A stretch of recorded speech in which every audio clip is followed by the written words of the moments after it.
flashbacks of him killing everyone, and then you see him like, you're like again, Fast Snake. I'm like, do I need this?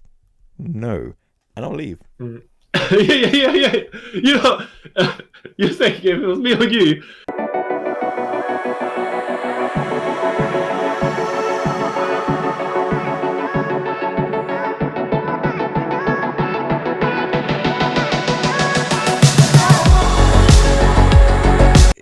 There we go. And hi everybody. Welcome to another episode of Trip Around the Multiverse with your host, the man who lives on in another man's arm. That's a reference from another game, but Kyle Charles. And the original version of the white man who pretends to be a black man, C.Y. Chung. Wait, what? Okay, you know. No. I know you're talking about. Yep, I realized that. Yep. And in this episode, we are going to be talking about one of my favorite game franchises of all time. Even though the storyline is so convoluted, but then kind of tries to fix itself and then comes convoluted again. We are talking about the masterpiece from the great, but also a bit of a weirdo Hideo, why can't I say his name? Say it for me. I'm having Hideo Kojima. Not Hideo Itami though. That's a different guy altogether, right? Yep, Kenta.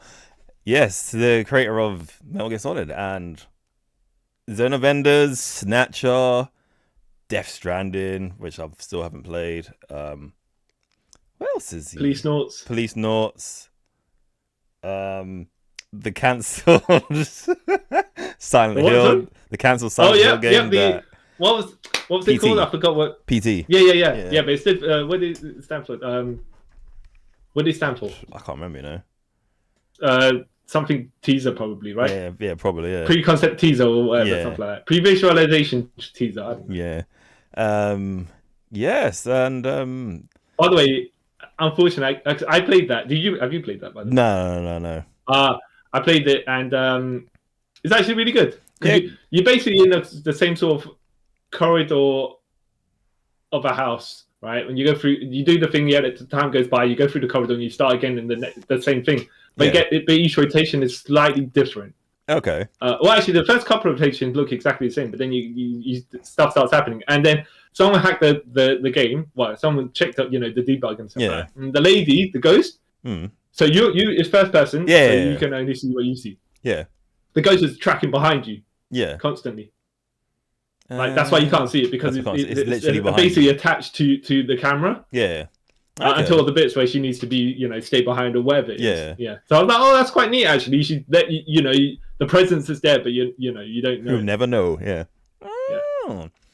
Yeah. But yes. Onto actual Metal Gear Solid, you played Metal Gear on the NES? No, that's the only ones I haven't played. The NES ones. I've played everything off of that.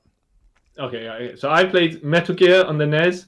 I've been meaning to play Metal Gear 2 Solid Snake because most of the stuff in Metal Gear 2 Solid Snake is supposed to be lifted to this game, Metal Gear Solid. Yeah. And it's almost like a 2D. Metal Gear Solid is almost like a 3D remake of it. Not really, but kind of is. Yeah. It's one of those things where it's like, oh, you see the similarities. You go, hold on a minute. Because what was there as well? There's also Snake's Revenge, which is the American knockoff version. One, but no one talks about. Yeah. And Metal Gear Ghost Babel, which is the Game Boy version, which I did play, Game Boy Color version, which I did play, which is the AU version. Yeah. Which is also pretty good. Yeah, I haven't played that one either. Because I played. Yeah. It plays old school. Okay. But yeah, it's its own. It's like.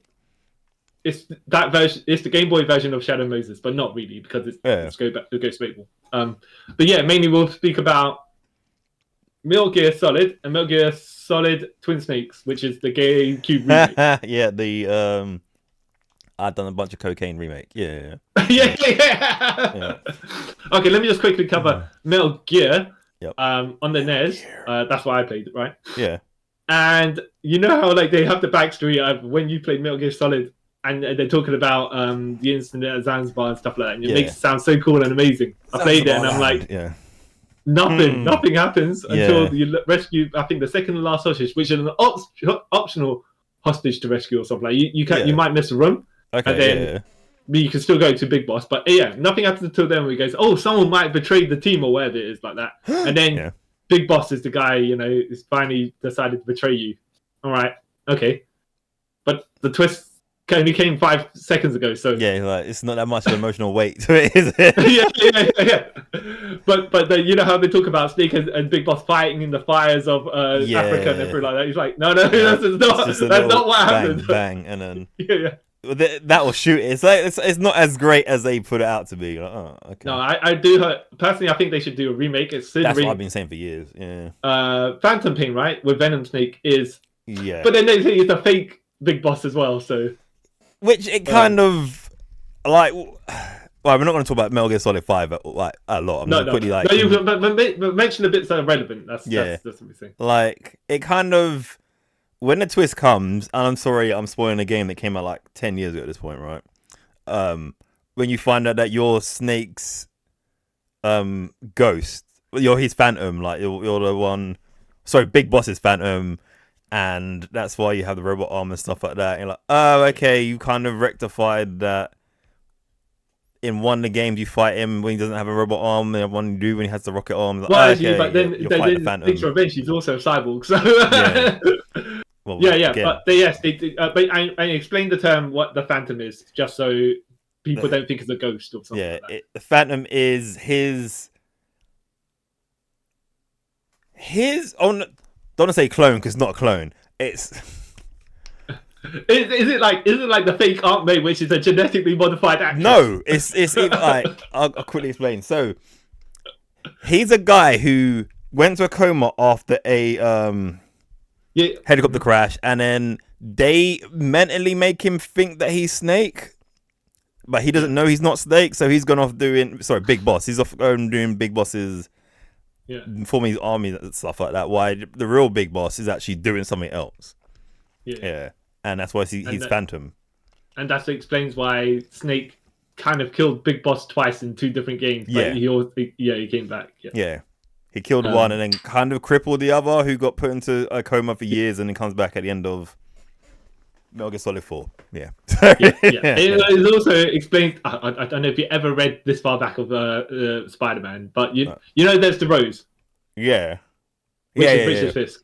Yeah. And then there's another guy who was also the Rose, but not really the Rose, because then he kind of leveled up and upgraded, and it turned out.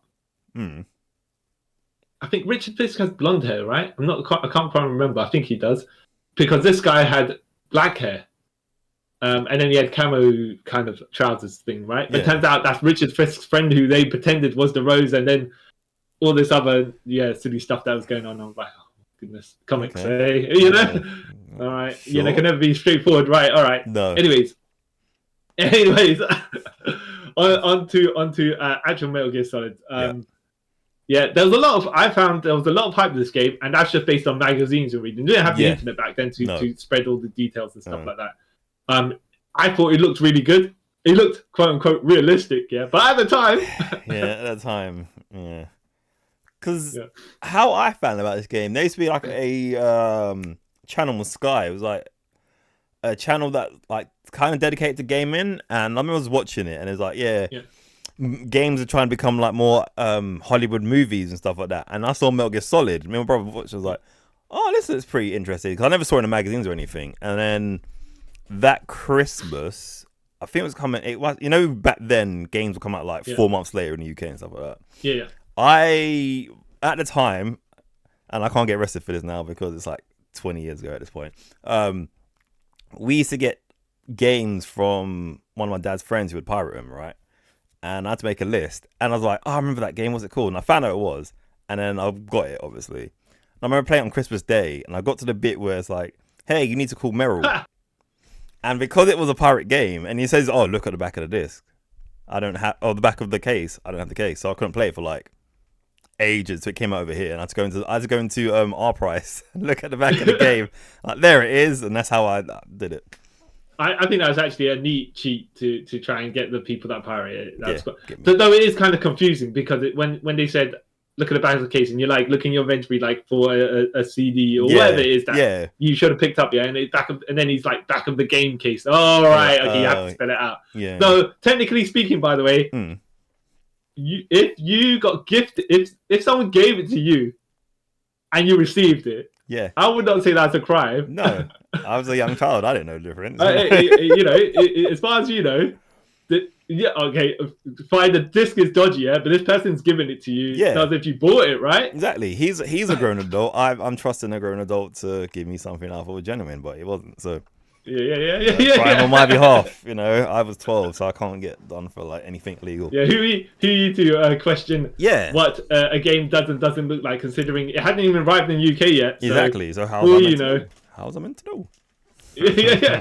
And if it went back in the day, well, I could actually go on the internet and find out and also because it was in English language as well. So, and that's how it was all recorded. I think they used the Japanese subtitles. So the authentic experience is actually still in English. Which is awesome. Yeah.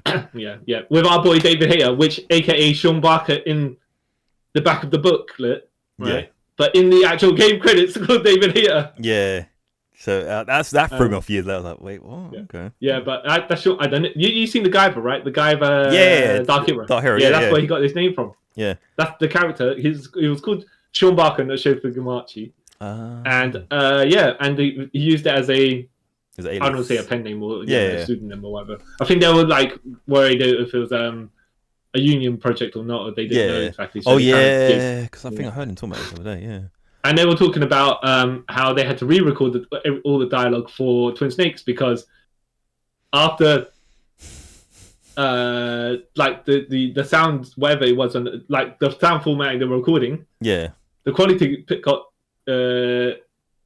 what's it called, upgraded. You could hear traffic behind them. Because you went from 32 bits to 120. But What about that? Exactly. But I do. Even though Metal Gear Solid PlayStation version doesn't look as good, I do prefer it. It's not. By the way, it's saying, for example, how they speak the dialogue or something like that. They're not just saying, "Oh, the original is just more authentic" or anything. It's just that I think the wackiness of Twin Snakes takes it a bit too overboard on something. Yes, and it's very of the time. Yeah, like both like. I feel. Well, let me get to it more. Like I feel that, like you said, the PlayStation version holds up still. Right, okay, it doesn't hold up, but it's more graphically, it's a product of its time. You can't. Actually, have you seen the upgraded, smooth graphics versions? Not the is it the remaster? No, not the remaster. The high definition. Yeah, the HD. Not remake, but yeah. No, it's a remaster. Sorry, I'm thinking. Twin Snakes is a remake, a straight up remake. But this is a remaster. The remastered versions still look good, I think. Like that's even though Snake's mouth still doesn't move when he's talking, but that's shaded out. I could play that one again. Twin Snakes. It was funny. Sorry. That's all right. It was funny playing it, but I enjoyed it when I first played Twin Snakes. But the cutscenes are very different. They're like adding weird bits. Like, there's a bit where I think Vulcan does his massive chain gun, and somehow like Snake flips in between the bullets and stuff. And I'm like, this is where I think does he shoot a rocket or something like that? No, Snake shoot a rocket. It goes around a long way. And then he runs around a different way, while then Vulcan Ranger shoot the Gatling gun, and Snake jump flips, lands on top of the rocket as it's still moving, and surfs towards Vulcan Raven. No, it's something like that. And there's another bit where that's the Vulcan's doing the gun, and then Snake somehow shoots a Nikita, and an explosion, and you see him stand there with the Nikita rocket launcher in his hand. You're like, wait, what? That explosion would kill you. Yeah, so the Vulcan Raven bit was a bit. There's lots of weird other bits, but it's just like, oh, okay. I do like the first time you fight Vulcan Raven, and there's multiple ways you can defeat him. With the mines, the snake, not the snake, in the tank. No, sorry, no. I meant the first physical fight. Okay, yeah. Yeah, but you're right. I misremembered. It actually is. The first time you fight him in the cold area. Yeah, after you get into Shadow. Well, yeah, after section 2 of Shadow Moses. Yeah, right? yeah. And you can use the mines. You can use the rockets. You can try to shoot him. Yeah. Like if you sneak up enough and everything like that. Yeah. You can even try to fist fight him if you're that daring. I think one time I did that. You're gonna have exits if you're gonna do that one. Yeah. I think one time I did it that way because I've clocked that game multiple times. Multiple. It was fun. Yeah. I think so. Sometimes, like some bosses, you have to find a specific way. You have to get specific things. Like Sniper Wolf, the first time you can use the rockets, but the second time you actually have to snipe, which is their specialty, so it's good. I think. Yeah. The only Foxhound member you didn't fight was Decoy Octopus. Yeah. Which is he was the DARPA chief. Yeah. Yeah. But Decoy Octopus. Yeah. Like Robert Downey Jr. in Tropic Thunder. Yep. Decoy actually, I didn't even say what kind of ethnicity Decoy Octopus is because his face is kind of. His face is like Mr. Potato. Yeah, Mr. Potato Head, where it's like holes and stuff in his face. yeah, exactly. So what was his original ethnicity? Who knows at that point? But he's modified his face so much it's kind of paled and whatever. Yeah, Donald Anderson, the DARPA chief. That's it. Yeah. Yes, exactly. Which when you play close enough attention, you're like, wait a minute, yeah, because you know how he's calling out stuff when he's got hit with Foxhound, Foxdie, and then. Then you have that vision of the DARPA chief having the mental defenses and stuff like that as well. And you're like, when Psycho Mantis is getting you, so you're like, something suspicious is going on here. But I like that as a twist, right? Yeah. Decoy Octopus did get killed. Yeah. But I feel like if you see him in all the booklets and all that stuff in the build and everything, you expect him to be there a bit more. And so you can be suspicious of all the other characters because which one's Decoy Octopus, and then maybe a boss fight we have multiples soldiers or whatever, and Decoy Octopus is one of them. A bit like the Scott Pilgrim stuntman fight. But I kind of like that the twist. Not the twist is like, oh, you don't. He just dies. It's like, oh, okay. Yeah. It's like, oh, okay. It was like one of those things where you're like a bit out of left field, but a bit like in Deadpool 2 where all X Factor got murdered. Yeah. Like, all right. Okay. All right. Or like in Executive Decision where Steven Seagal dies and which is probably the best part of the film. Yeah. That sort of like, I didn't see that coming. Cool. All right. Yeah. And that's when no one's safe, especially in Metal Gear, because no one's actually safe in these games. Yeah. Well, I mean, this game was... would you say, because you say you played it multiple times, the average playthrough for you was like time-wise? Trying to think. I have finished. And by the way, I'm going to count you watching all the cutscenes because then you can tell me afterwards without all the cutscenes how. I don't know because there's like the first time I played it, I reckon because I could only play on the weekends. It took me about 5 or 6 like Saturdays playing it from like say 12 p.m. to like 9 p.m. Wow, that's a long time. Yeah, because obviously I didn't know what I was doing and everything, so it was like. Okay. Yeah. And then by the end, I probably could clock it in like 6 hours. Yeah, I think the average game is meant to be about 12 hours. Yeah. So get up to 20, but it's actually meant to take place in like a half a day or something like that, right? Yeah. Like over from like at night to daytime. Yeah. So logically speaking, if you take too long, I think do you reckon they not the game shouldn't necessarily punish you, but they should be like a consequence, like the bad ending. Because I thought it was because every time you saved, it said like it was like a timer. I thought that meant I got that long to get because I was getting stressed out about it, and I went to a while like, oh, it's just how long you've played it. Why am I? Yeah. I think it's a timer. Yeah. I do think they should have had like. Not necessarily a hard lock for the exit, but just something like saying that it's coming. Obviously, you need to hit the certain story points to continue the game, right? Yeah. But it should be something that's giving you a bit more, push a bit more tension to get things done. quicker. I reckon if it was on a more powerful console, like they're probably of what they had at the time, like yeah, we can't do any of that. But I reckon if it was a modern day, it probably would do something like that, like because you can have that space of memory. If that makes sense. It's just something extra, right? Yeah. Just to, I mean, like if you don't do the things that Master Miller / Liquid Snake has manipulated you into, his plan fails. So he needs to get you to get that stuff done. Yeah, in that certain point in time. Yeah. And then once he has got that stuff done, and say you pass that point, and then your time limit is getting closer to expiring, then they should tweak the ending as well. Yeah. Like, as in, then he actually does blow everything up or whatever is going to be his plan. Yeah, that would have been pretty smart. What did you think of Master Miller being Liquid Snake? By the way, he did the Clark Kent super disguise. All he did was tie his hair back and wear sunglasses, and he was a completely different person. Yeah, like at the time, I was like, "Oh wow, that's a big twist."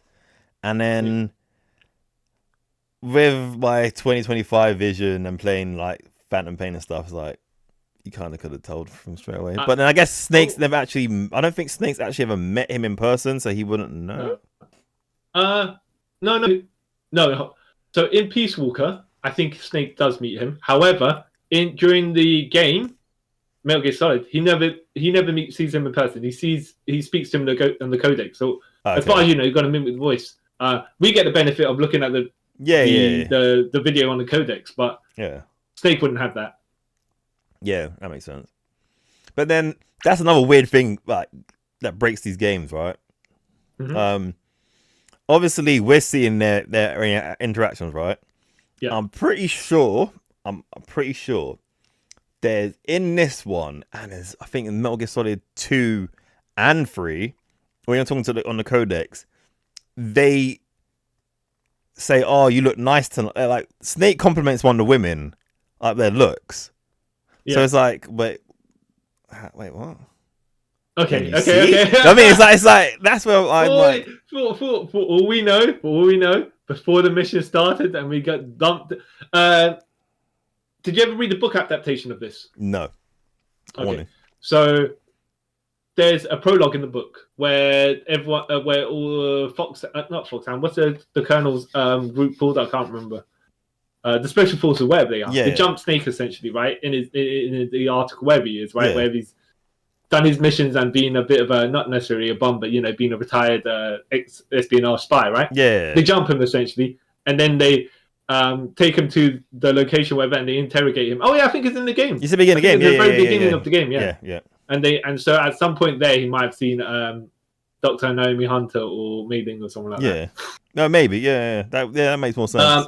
But the way I say it as well, I forget because I got almost mixed up with Master Miller in the prologue of the book gets jumped by a whole bunch of goons, right? Yeah.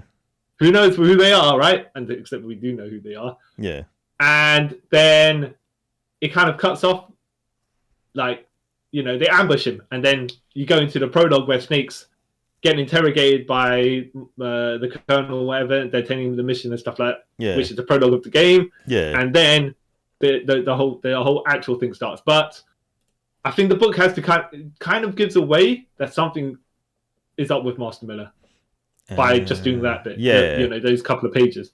The book is a good read, actually. I read that. I did enjoy it. I want to read that because I'm a Metal Gear Solid guy, so I need to read that. Yeah. Did you ever read the comic books? No, but I think I've got like one random issue of number 2. Yeah. I bought it from Krypton Comics years ago. Metal Gear Solid 2. Yeah, this is years ago. Yeah. Before they redone it. Then they not recently, but I can't remember what I know. So I've got the first 6 issues of Metal Gear Solid. And I remember the art's by Ashley Wood. Yeah. But it's not the same. It's we got adaptations of I don't know if you ever read the Batman Begins adaptation. No. It's 48 pages, by the way. Yeah. And it's like that movie's like 2 hours plus. So. Yeah. Yeah. Okay. Comic book adaptations generally aren't that good. No, but you would think it'd be a couple of issues then, or like a graphic novel. Not 48 pages. Okay, sure, whatever. But anyways, it was all right. It was all right. Yeah. But I just didn't get finished collecting the rest of it for some reason. Yeah, because I think I was I think it's because it was like quite expensive as well for compared to the other comic books there at the time. So I was like, all right, well, you know. You can easily. But also it was like it wasn't spectacular enough for me to think of continuing collecting it. Yeah, no, I get that. It's a niche, I guess. Yeah. But this game itself, like, so what drew you in there? You know, what makes you think that it's? I make it like I'm trying to say that it isn't good or anything like that. No, I do really like it, but I'm just like, what is your what was the draw to you as you were playing it? What makes it in your what you say top 10 games? Yeah, even top 5. Well, not this game. Even for a game that's like over 20 years, like coming up 30 years old. I'll say like it'll put the Metal Gear Solid franchise for me like top 5 of all games. Top 3 maybe. The story, like, it was the first time I played something with like an in-depth story like that, and it just kept me hooked. It's like, okay, I see the actual gameplay. If you skip all the cutscenes, you can probably do like 2-3 hours. You can get it done. Yeah. But it's not the same. Like, okay, first of all, when you played the first time, you want all the story and everything like that. And maybe you want to play the second time so you can get to the tuxedo and the Spider-Man ninja, right? Yeah, and the bandana. Yeah. Yeah.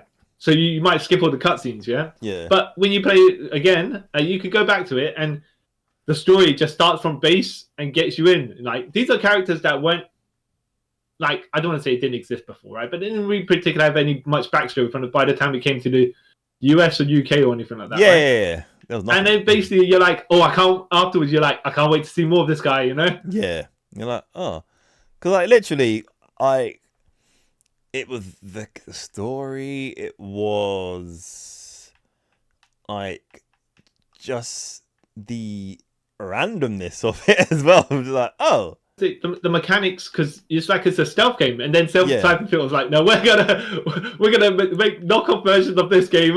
Yeah, that was another thing that got into me, because like I'm pretty sure I have like underlying like ADD or something, and stealth that like this at first the stealth kind of I couldn't get around. I couldn't get my head around it, and then after a while I was like, oh no, this is my thing, you know.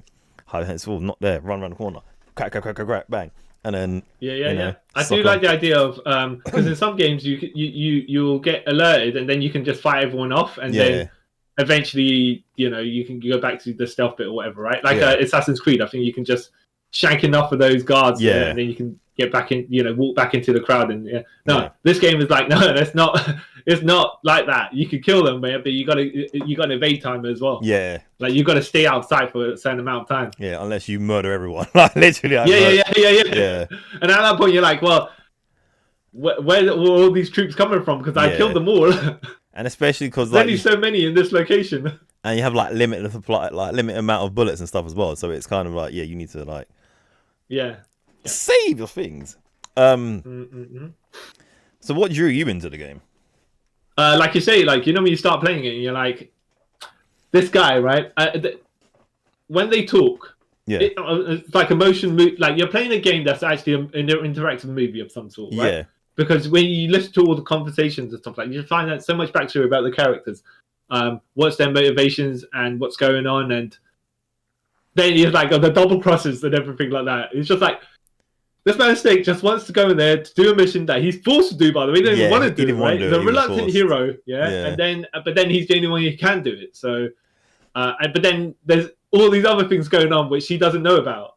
And they're like, the only reason you're in there is basically because you're a sacrificial lamb. Yeah, basically. If you don't succeed, we'll just send in someone else probably, or whatever. You won't get any sort of recognition anyway, even if you do it right. Yeah. Like the other thing, I don't want to be here anyways. The other thing that kind of drew me into this as well, it was like, I think it was like the first game I proper played that had like voice acting in it as well. Yeah, and like proper cutscenes. Like, yeah. And the music as well. Like it You start taking note of these things. It's funny because before even this point, when you're watching a movie, yeah, and it's got musical cues and stuff like that, and you accept it as part of the movie, yeah, but you don't recognize it as a thing in itself. No, it's like nowadays when we watch wrestling matches, you're like, oh, the referee's there, just to do the 3 count. Except no, he's not. Actually, there's more to it than just that. There's more to it than like the referee. He's invisible, but he's not invisible. Yeah, or she, and that's how you know they're doing a good job if you can't notice them. Yeah. Yeah. So not only is that referee shirt knock down your stat points by a significant amount, it actually gives you invisibility as well. Yeah, it's pull and pull. You got to take one about the other. yeah. Except if you're Shawn Michaels, who wear booty shorts with it as well. Yeah. All right. But yes. I mean, this game made me sit up and take note of actual musical score that can help enhance a moment. Yeah, because I think before this, I played Final Fantasy 7. Like that's another story driven game and everything, all right. But because I have fond memories of that Final Fantasy 7, but because it didn't have the voice acting and stuff like that, it wasn't that impactful to me. Yeah. Because you need the quiver in the voice, or the betrayal, or the snottiness of Liquid Snake. Yeah. You're the better twin, that stuff, and that's even though he ended up being the better twin, so yeah, the inferiority complex was so high then. Yeah, it was crazy. But to be fair, he did usually of all the genetics that he got, you would expect him to be the deficient one. Is that the recessive one, right? Except that no, somehow Snake. He got all the dominant ones, and Snake was actually the inferior twin. But he had the... And then when he said, Mr. President, Solidus, the third twin, you're like, right, okay, hold on a minute, twins are 2 people. Wait, what? So we speak about, by the way, randomly now. Yeah. Do you ever hear about the Twins sequel?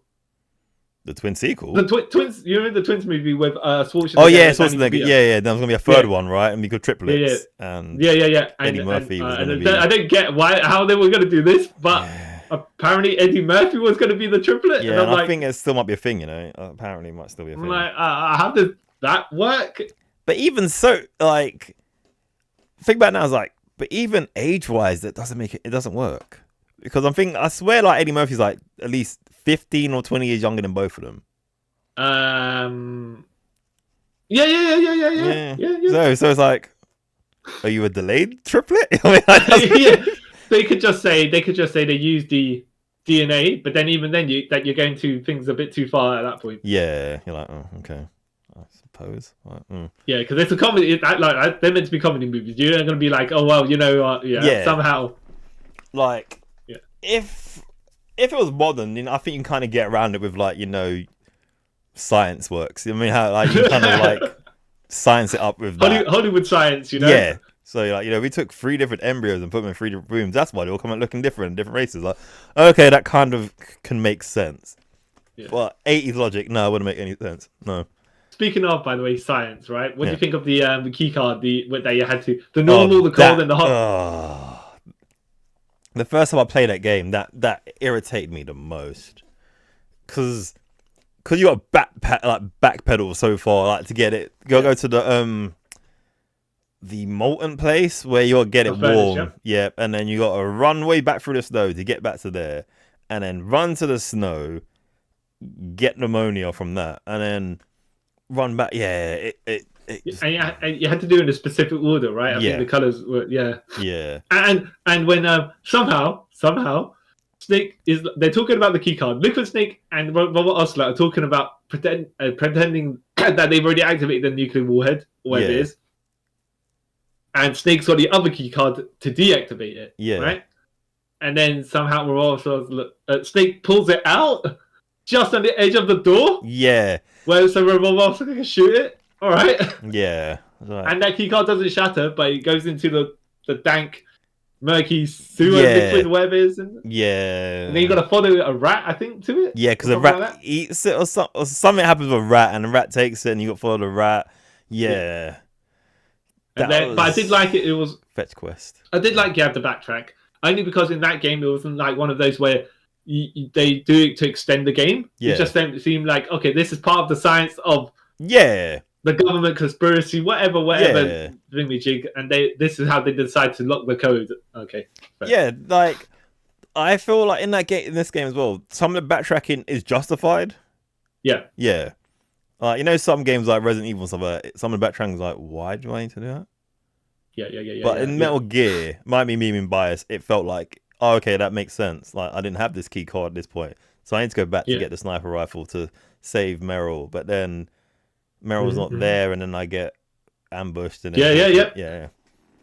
Oh, and if you're playing the Twin Snakes version where he somehow does leg hooks around sniper rifles and stuff like that. Yeah.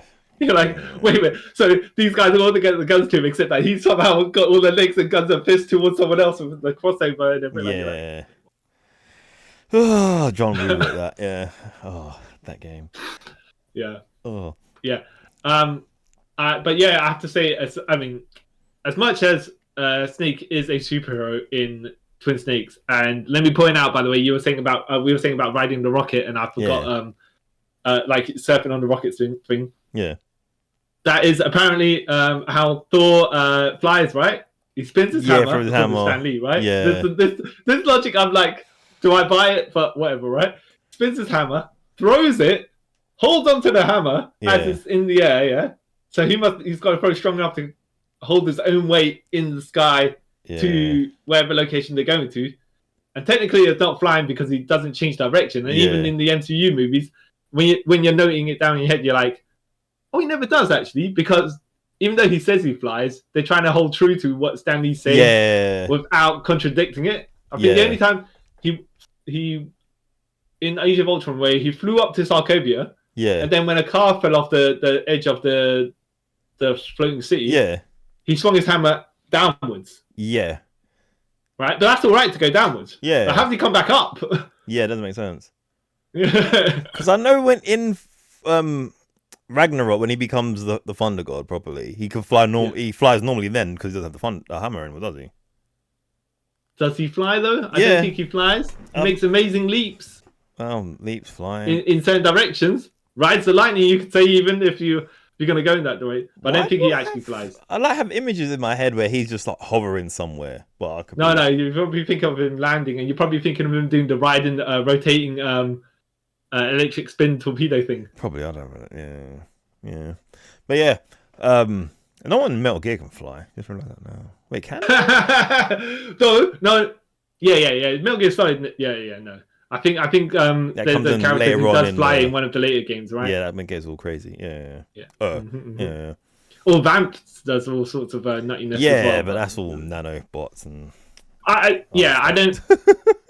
I think it's just kind of like when you're like genetically enhanced, fine, right? Because you can do things different. It can affect people different ways, or you have a specific enhancement, right? But when it's just all nanobots, yes. Yeah. All right. Okay. It's a bit of a cop-out kind of thing. It's like, oh, that person could do that because of nanobots, and that person could do the other thing because of nanobots. Yeah, it's their mutation, like being a mutant thing. Like it just writes us out anything. Yeah, nanobots. Okay. yeah. I suppose. Yeah.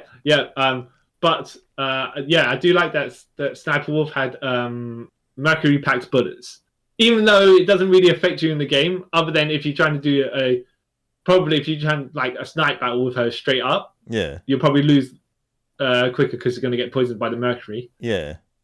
But yeah, I don't think it affects you that much in the sense that it's not debilitating or anything like that. I don't think so. No. Yeah, I don't think so. It doesn't give you permanent damage, considering how many bullets you can take, and then it knocks down your life bar to a certain point. Yeah. I don't know. I forgot about that. Yeah. It's just with something like that, when you know it, you're like, oh, it shouldn't be something significant. Maybe not. It depends on how hard the game is to begin with, right? And when you're just stealthing about all the time, it's not easy at the start. No, because the only gun you get for a while is the SOCOM, and then you find like your FAMAS, and then Though in Twin Snakes you can get the tranquilizer, which makes it so much easier. Yeah, which they just stole from Metal Gear Solid 2, which came out like 2 years before that. Yeah, they had to upgrade it to do the same thing. But when you can get the gun, and then you can get the tranquilizer sniper rifle, which makes it easier to go through the whole game without killing people. Yeah, which I appreciate. Because I don't like killing. And I have to. I did like as well how you can get the boxes and then essentially teleport to different places. Wait, what? Could you? Yeah, you get into a car, one of the trucks, right, and they'll take you to point A or B or C. Oh, I didn't even know that. It does. It's like a cutscene thing where you get in the box in the particular thing, right, and it'll just say obviously wherever location the box is, and it'll just take you. Then it'll screen go black, and then. Yeah. I never in your box that you're gonna come out of again. Oh, yeah, I never even knew that. Oh, so you took the long way to everywhere. Because I never used the boxes. Just realized that now. I never really used the boxes. Other than to hide them? Barely then as well, unless you needed to. Oh, wow. I'll never use the box. Okay. You're probably thinking, why are these boxes here? It makes no sense. Why are they A, B, and C? Yeah, no, literally, I did not even figure that out. Oh, it's like 20 years. Well, to be fair, I found out in a guide as well. So yeah, that makes sense now. Yeah. I did like as well, like the FOXHOUND members, and they had all their stats and files and everything like to tell you why this person's a particular threat and everything like that. And it's like, yeah, that's good. Build them up because essentially we're going to just encounter them to fight them, right? So give them some backstory, and then give them like when they go talk to you before they fight, they give you some build. Yeah. But you know what I did like about the FOXHOUND people as well. Technically, like they're not all like straight villains, except for Mantis, really. But they're all. But then But then he's not. It's not his fault. He's the way he is. Yeah. Yeah, like, and it felt nice for him to do something good at the end. Like, okay. Yeah. Like everyone else. Yeah. Like normally, like this person's evil because evil, but like no, they all have their reasons. Like. Yeah. Vulcan Raven reminded me of Sagat, where he's like, I'm a noble guy. I'm just happen to be on this particular side. You know? And like Sniper Wolf was a Romanian gypsy. Yeah. And then the wolf's pet brought her up, if I remember correctly. Is that her backstory? Oh no. Yeah. I mean, there are stories, by the way, in real life where the wolves have been looking after kids. So yeah. And the only one we don't really know about is Decoy Octopus because he dies. Like you don't really know how much about his life, which I'm okay with. But yeah. And then she fell in love with that loser. Well, no, you mean Otacon fell in love with Sniper Wolf? Yeah, well, it was a two-way. Was it two-way street? Might be just him. No, I think it was just more on Otacon's side. He was like, she was just being friendly. Not so bad, which I get. I mean, like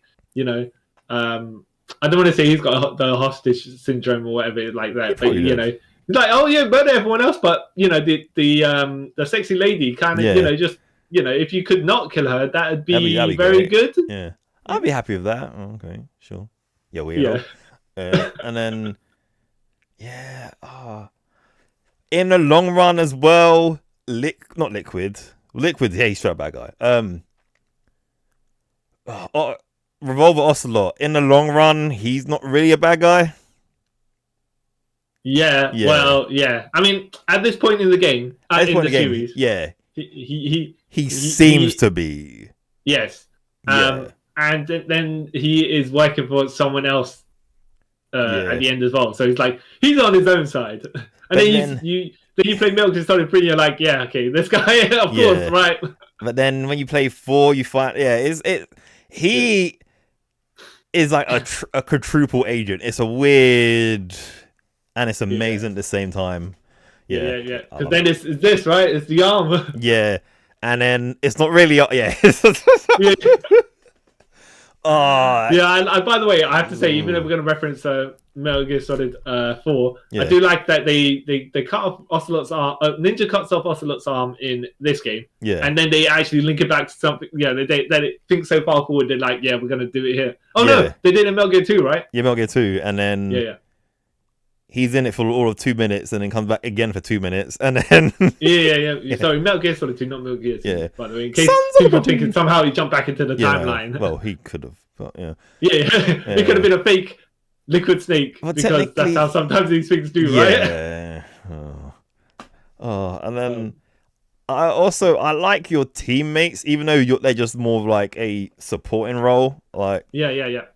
Mei Ling with her philosophical quotes. Yeah. And Naomi Hunter, who's there. Yeah. And you're like, yeah, she's just there to do her job. Except that Or no, is she's not she? even her. She's someone else. Is she? Yeah. And then she becomes a war criminal at the end. yeah. Because she's injected you with fox dye. Yeah. That might kill you in the long run, but it's deliberately meant to kill everyone else. And if it kills your twin, then surely it will kill. It kills you. Yeah, but then plot twist, because you're the inferior twin, you're okay for now. Yeah. But yeah, even though you think inferior genetics make it worse for you. Yeah. It's. He's patient zero. That's the way we're gonna basically, do it, right? Yeah, he's patient zero. And then I did like that, even though she's like, and so it's because it's got that build for Grey Fox. Like, it's funny how this game built you a relationship with the cyborg ninja out from the ground up, and by the time he saved you, right? Yeah. After you beat him up, after he's just wrecking shop, do whatever he wants to do, right? Yeah. Yeah. And then he saved you, and you're like, my man. Yeah. Even I killed you before. Fox, yeah. You know? I kind of killed you before, and you've been brought back, and now you're saving people. You know what? You're not too bad. I'm quite sad that you got crushed. And then he's like doing the Vegeta thing where he's talking about how you can save the rest of the world. No, not really, but Yeah. And then Metal Gear's crushing him, and you're like, oh yeah, no. I didn't see that coming. Yeah. And then, I was like, ooh, okay. Yeah. And he gets smudged across. And then the you're like, Bravehearts, and then you have to get revenge for him. Yeah, with the stingers. Yeah. Yeah, with stingers. Yeah, and it's funny because it's like, as much as people can say about how sometimes it's more the game playing you rather than you playing the game because of all the cutscenes and stuff like that. Yeah. But you get attached to these people. Yeah, exactly. Even if sometimes like something happens to Grey Fox, right? But things don't really happen to Mei Ling or whatever, right? Yeah. But when the Colonel got ousted and someone else took over, you're like, Colonel. Yeah, like, oh no, he was my liaison. He was my rock. Where is he? Yeah, he was the one guy on the team that communicated with me, and I trust him. And then and he gets snatched away from you, and then you go on a rampage. And there's another woman who's in it for all of like the last chapter of the game. You talking about Natasha, the weapons expert? Yeah. You're like, oh bless, you get like 10 minutes of like screen time.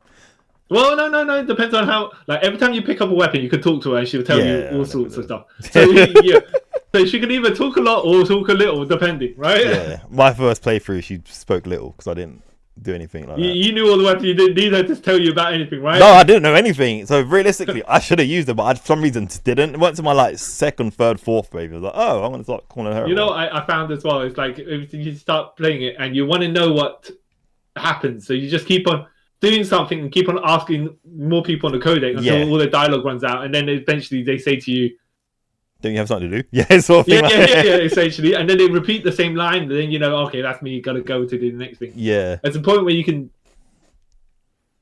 keep on talking to Mei Ling, and then eventually she'll just stick her tongue out at you. Yeah. It took me ages to do that. So I think I started to make it because she loves her philosophical quotes, right? Yeah. She loves to save your game as well, and if you just say, nah, I don't need you to save my game. Yeah. Love. And then Snake's flirting with her. She's 18 years old, Snake, man. Is she 18? I think she's 18. She's 21. I know she's super young, something like that. Yeah. Maybe I'm mistaken. Maybe she's 21. Maybe she's 21, and that's different. Yeah. Snake's not gonna get arrested. No. If he didn't get arrested for other things like murdering people, but he did it for country. That's different. He did it for country. Yeah. Queen and country. Yeah. Yeah, the things that Vin Diesel's gonna do for his country, Yeah. And then who else is? I think that's it. And then there's Meryl. It's Meryl. Which it seems she's 19. Meryl's 19, and Mei Ling I think is 21. Oh, Meryl's 19. It makes me feel even worse about the supposed love little thing they have in it. But then, how do you think Snake is in the game? He's like late 20s, if I remember correctly. He's born 1972. This game takes place in 2005. So. I thought it was the release the release of the game, which was 97/98, right? Yeah, no. But no, because it takes place ahead of time. Yeah. 2005. Yeah. So he would be 20. No, 30, isn't it? My maths is terrible. 1 second. Oh. Hey. Okay. Well, look, she's 33. the Colonel's niece. He's 33. But in war age, he's old. But yeah. Yeah. Because he keeps making points to them. He's gone 2 massive adventures beforehand. You know. He's aged himself hard. Wow. You know, yeah, I don't think he wants to do any more after those 2. You know. No, would you? Would you? No, definitely not. Yeah. But yes, I'm pretty sure Meryl's like. She's super young. She's probably between 18 and I want to say 21. Yeah. Yeah. Mm-hmm. But then, how they kind of write in the next games, it wasn't really a romantic thing anyway. It was more like, she's a human, I care for humans sort of thing. Yeah. Yeah, I think it was on that borderline where you could. It's like there is. It's kind of something there if you read into it enough, but it could also not be because they just trying to. You remember watching Speed, by the way? Speed with Keanu Reeves and Sandra Bullock. They're talking about how relationships in critical situations. Yeah, like trauma bonding sort of thing.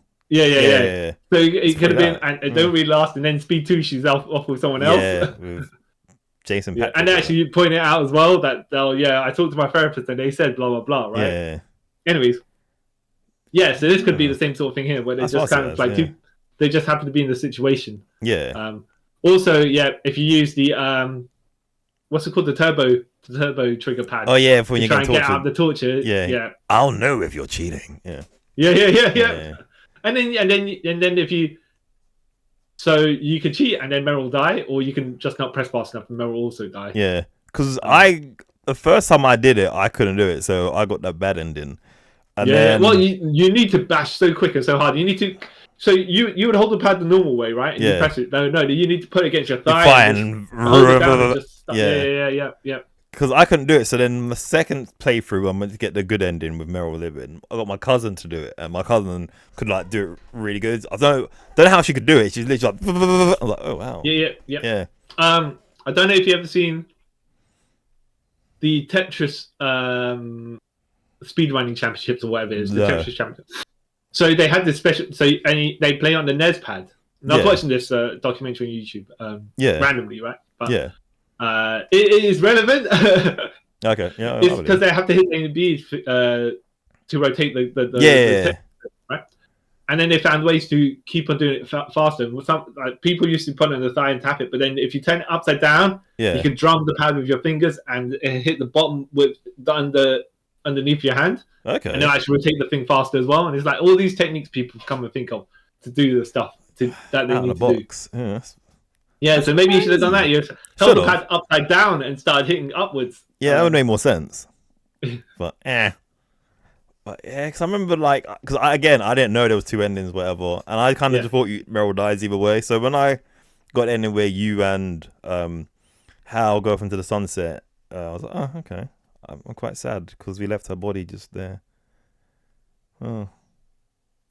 Yeah. That hit me, man. So when you played the second time, did you manage? How did you know there was a second ending? Someone I was speaking to in school told me, like, oh, what? Yeah. Okay. And then I did that. And then because it doesn't give you any hint to it when you clock it anyway. Like, what? Yeah. So, oh, okay. I think it was one of those things where, look, it's cool to have a second ending, right? Yeah. But if you had multiple of it, they probably didn't have enough. Like, they had to put the game on 2 discs anyway, so probably didn't have enough space, Yeah. But it's just one of those things where you think, oh, right. It's not really a significantly different ending, by the way. I mean, it is, but it's not like it doesn't change the parts of the game. No. Yeah. Even though, so I like this game better than Resident Evil 2. But in Resident Evil 2, you know how you can play the Claire scenario and the Leon scenario? Yeah. And then things will move across differently. Yeah. If you're playing, say you play Leon's A game and then you play Claire's B game. Yeah. All the stuff you did as Leon in the A game, like all the herbs you used or whatever you put in the trunk, whatever, she'll find it in her B game. So, and then the other way around. Which was cool. It was a cool mechanic. Yeah, quite smart like that. Yeah. But yeah, I want to say that the whether you let her live or die. doesn't make a huge difference on how the rest of the game turns out. No, it's only like when 2 comes out, where you find not even 2, Metal Gear Solid 4, where you find out the good ending, the Meryl ending was canon, even though they both. Yeah, there's only one that's canon. Because Hal gets out anyway, because he's with you in Metal Gear Solid 2. But so yeah. Or you've got a stealth suit as well, so you get out whenever he wants to get out. Yeah, so it's kind of works. But yeah. Even though he never changed his trousers, so you know. Yeah, you can smell him. Why is the smell of his why is his urine smell following me around? Yeah. Yeah. Oh, forgot about that. By the way, I did like it where you get in the lift. And then all of a sudden, the weight of the lift goes up. Like, so that was dope. And you're like, what's going on here, right? Hmm? And then you had to fight all these people in the stealth suits. Like, what does this mean? And then... Am I just a super obese guy somehow? Did I all of a sudden get fat? Like, no. There's 17 different people in here with you. Yeah, and speaking of that as well, where you can smoke the cigarettes to get the infrared. Yeah, that's what I did the first and time. Then it depletes your life bar as well. And I was like, all right. And then Mei Ling is it? Yeah, does Mei Ling tell you off? Or was it Naomi? Yeah, one of them tells you off. I think it's Naomi. I think it's Naomi. Yeah. And then you can just find the infrared later and use that. Yeah. Yeah. Oh, game's the best. I love it. And the fake walls as well, where you can put explosives against the wall, even though somehow, right? Yeah. Put explosives against the wall to go to the next bit, whatever, right? Yeah. And the guards that are patrolling the area. Don't a big wall. All right, I'm just gonna. Yeah. Okay. Ask their questions. You know. Yeah, that sort of stuff. Like, really? How do you know? I will say this. Though. If you got a cybernetic ninja that's killing people left, right, and center, and you know that it's happened because he's that hallway of dead bodies, right? Yeah. If I see a wall and it looks like something like and then the cyborg ninja did it, I'd be like, I didn't see that wall. Yeah. You know what? I'm going on break. Yeah. I don't need this. Yeah, exactly. Because that scene as well, when you go that corridor and you see all the blood, and then kind of get the flashbacks of him killing everyone, and then you see him like, you're like, again, for Snake, I'm like, do I need this? No, and I'll leave. Yeah. You're saying if it was me or you in that situation, and you see all the blood everywhere, you're like, just don't even open the doors, turn around. Yeah, like, you know what? Nah, this is... Nah. Yeah. Nah. Even though he's gone through the door at the other end, you're like, I don't know about this. You know what? They that place could get blown up wherever the missile is going. What has the world done for me? Do I need to do this? No. Yeah. Because then that fight's quite hilarious, where he's like, hit me, Snake. I love the feel of pain. Like, oh, this is... Dude, this is weird. But then you get... As much as you're like, all right, he's the sadist, right? Yeah. It is tragic because all of it, how his body is in that suit and he can't actually feel anything, so he needs it. Yeah. And you're like, all right, it's not creepy, actually. It's kind of a bit... It's kind of sad. Yeah. Yeah. This is quite sad. And he starts smacking his head on the floor. You're like, oh, this is even weirder. Yeah. And then you have the legendary meeting with Hal. Oh, you're like one of my Japanese enemies. Like, oh, okay. Calm down, mate. All right. He was such a weirdo. I agree to like him. His backstory in Metal Gear Solid 2 when we get to it. All right, Yeah. And something else. Yeah, that was like... This world is kind of wacky at sometimes. Yeah, it's kind of crosses some lines. Like, oh, okay, wow. Yeah, let me get to that at some point. Yeah. Oh, and then I'm trying to think. I think if I flash forward a bit later, when you fight Psycho Mantis, I thought that battle as well was quite, revolutionary for the time. Where so that is when the Meryl can't just control herself and is throwing herself at Snake, and Snake. And Snake being the man who does not take advantage of women who are not in their right mind, grabs her, throws her against the wall to knock her out. Yeah, as you do. Yeah, We doesn't really. Actually, I think he choke her out. Yeah, he chokes her out. Yeah, Yeah. But because there's the throw as well, so it's like, all right. Yeah.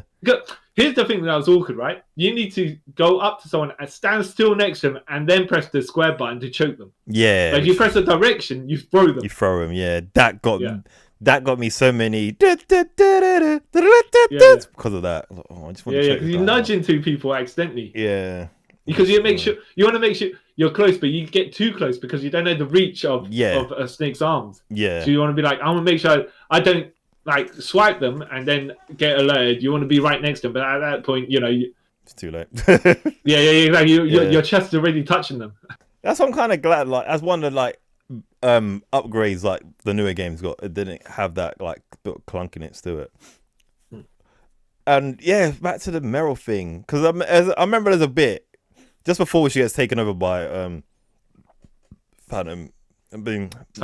Mantis, where she runs into the toilet, and then apparently, I say apparently, I seen it in the magazine. I was like, oh, that's a bit weird. If you run there fast enough, you see her in her pants. Oh, hold on. You even get to the bit where how you know to track her. Oh yeah, because she's got a sweet ass. Like, wow. No, it's not quite like that. It's not quite like that. It's the Otacon saying she's dressed as one of the troops, right? Yeah. But women walk differently from men, and they actually make sure to animate her walking features. And this is the 32-bit console. Yeah. Completely different. As well. I was like, and then when she runs away, So when you first rescue her, Snake checks her out, right? Yeah. But it's relevant as well. Yeah, it is, because it comes back to this. Like, it's a bit fan service, but actually it's relevant as well. Like, oh, okay. Because when you first see her, she's doing the sit-ups, isn't it? Cell, and depending on how many times you look through the air vent, she will then no longer have trousers. Yeah. And you're saying as well. Yeah. When you chase her, one time one time I was trying to find her, and accidentally alerted the guard, who then ran away from me, and I was like, "Oh, that's her." And you're like, "No, it's not." Yeah, this is a dude. Ah, choke. Yeah. No, but actually, luckily for me, it was actually her. Because it was like she ran it. Yeah, because it throws you off. Then, you run into toilets fast enough, and she'll be half dressed. Yeah. Well, I'd say half dressed, but she'll be in her underwear. And then she gives you a spiel and like, and I got this sweet Magnum, and like, okay, that's a man's gun. Like, Yeah. But how did you have that sweet Magnum? Considering she had the trousers on. And okay, fine, you can put it in your pocket, but and you read the line, by the way. You read the line where they questioned her about the CD case, and she's like, "Women have more hiding places." Where you're like, all right, okay, yeah, didn't age well. That didn't. Yeah. Oh. I don't even. It's one of those things, right? If you're the voice actress and you're saying the line and you're like, what? Yeah. It's like, because I'll go back to the story of the game anyway. Like, I remember watching something recently with David Hayter, and someone asked him about were you allowed to like improvise lines and stuff like that. It was not for the first one. It was literally like, here's this, read it, and that was it. So like, I can imagine you saying like, she read that, I was like, this is, you could tell a man wrote this. Yes, women have more places to hide than men. Oh, cringe. But Yep. Oh. Just like I think I spoke to you before about Texas Chainsaw Massacre, the remake or whatever, and handgun. Right. Like, okay, sure. Yeah. There is a real life story of a lady hiding drugs. Yeah. Which is crazy. I did at random as well, side tangent, but there was a shiny thing, but I can't remember what it's called. But in that they're smuggling the people are smuggling drugs, and some of them men, some of them women, and they just kind of they're in sealed protection, if you know what I mean, right? And they got to poop them out. Yeah. And they're like, well, but what happens if this? Because you got to swallow it, right? Unless you're gonna just shove it up the other side, right? Yeah. And what happens if the casing bursts? You're dead. Yeah. Yeah. Is it worth it? Not really, but Well, yeah. It depends if your life's been threatened for it. Yeah. Stuff like that. So it's a bit of a catch-22. Well, yeah. But yeah. Well, you know what I mean. Snake was smuggling FOXHOUND, so it kind of has a relevance. He but not smuggles really. No, in the game as well. He smuggles cigarettes in. Yeah, through his. I think it's butt or his stomach. I can't remember. He mentions it in the beginning of the game, like, oh. Oh no, because they injected him with the thing so he doesn't get hungry, which makes sense, right? Yeah. So, as another mechanic, if you had to get, if your energy levels get depleted, now I'm not talking about stamina, I'm just like endurance, right, stuff like that, and you've got to eat more to refill it or something. Like you got to get food. I don't know if that'd make the game harder. I don't know. Certain levels of rather than expanding the visual cones and stuff like that, they should add a little bit more mechanics like those.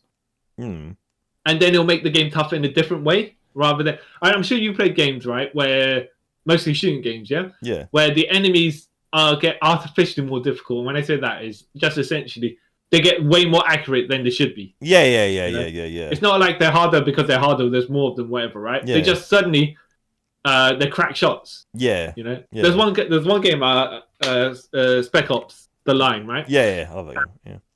Yeah. So and the airplane bit, right? Where the crash jet, whatever it is, Yeah. And there's one guy shooting at me, and I had to basically just pop up, keep on popping up and down to get my sniper in the exact position. Yeah, but each time he's shooting you, right? Yeah, and then just wait for him to pop, and then I'd just be like, up, shoot. I wouldn't even have to aim because I lined it up at that point. Yeah. But the amount of times I had to do that just to get to the perfect shot. Yeah, you know, just like he's hitting me almost every single time. You know? That was super annoying. Oh. Yeah. But yeah, no. If you had added mechanics of like you have to get food or you have to get this, that, the other, just that. Yeah, I think that'll make the game. Because you know, in Japan they didn't have European difficulty. Yeah. European international difficulty or something like that. European extreme. It was cool. Yeah. Even though I think America had it as well, right? Yeah, which was weird. That's why I say international because I'm sure the Americans also had it. I think but I think America it was called European extreme as well. Don't know why. Yeah. Oh, okay. Localization, sure. Yeah. Weird. Yeah. So it's stuff like that. You're like, oh, okay, a cool little wrinkle. When you play the different levels, you get different things. Yeah. That add to the difficulty, rather than just not just expanded cones or enemy having more life or they get more accurate and stuff like that. You know. Because I know they add in or less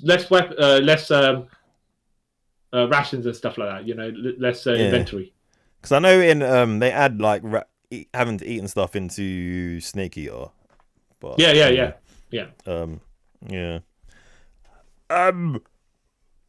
Psycho Mantis.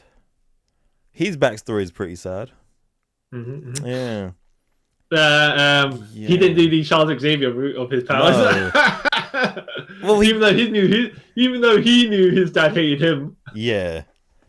He still didn't kill him, but then, dude went in the mind of a killer and then became a psychopath. I'm like, oh, okay, that pans out. Yeah, That also, by the way, Jean Grey's backstory where she went into the mind of one of her friends who died. I don't know if it was a car crash. Yeah. Her friend Katie. And now she loves to die all the time, right? Yeah, like, oh, this is dark. Speaking of that, apparently Jean Grey's sister's coming back in the comics. Didn't know she had a sister, but sure. Coming back? Yeah, apparently. Yeah, like you say, you didn't know she had one in the first place, so... Yeah, because I saw the thing like, Jean Grey's sister returns. Like, wait, she had us? I knew she had a dad. Could it be? Because I thought it was Jean Grey's childhood friend that dies or whatever. It might have been her sister. Might have been her sister. It might be a retcon, yeah. Yeah, and then in that case, you'd be like, all right, well, things getting a bit hairy. Because you're meant to be dead. But you're not. And I saw your mind kind of like wipe out, so... Yeah, because we want to think like her sister died and then her subconscious erased her own memory of her sister. Something like that. Where, comics. Yeah, because you got a Cassandra Nova situation. Yeah, exactly. Yeah, or the Gabriel Summer situation where Cyclops didn't know he had a brother, and then he found he had a brother, and then his brother died, so Xavier wiped all their memories off. Yeah. Great guy. Yeah. But Psycho Mantis, like, the things he says as well, like, it kind of messed me up as a kid as well, because he says something to this day. So I'm like, that's a weird thing to say.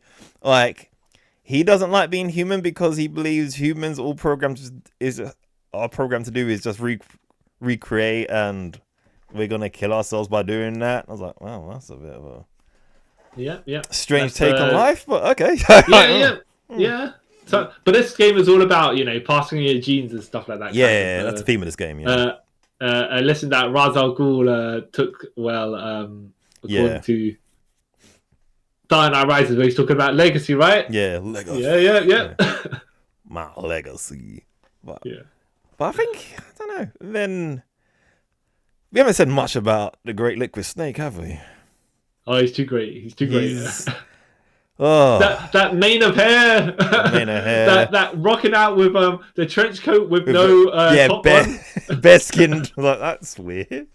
In Antarctic as well, you're like, in Alaska. Yeah. You're the man that could. You talk about, you think you're recessive, right? But you talk about going out in the cold. Yep, and not feeling just a trench coat jacket thing. Yep, and surviving being blown up in a helicopter.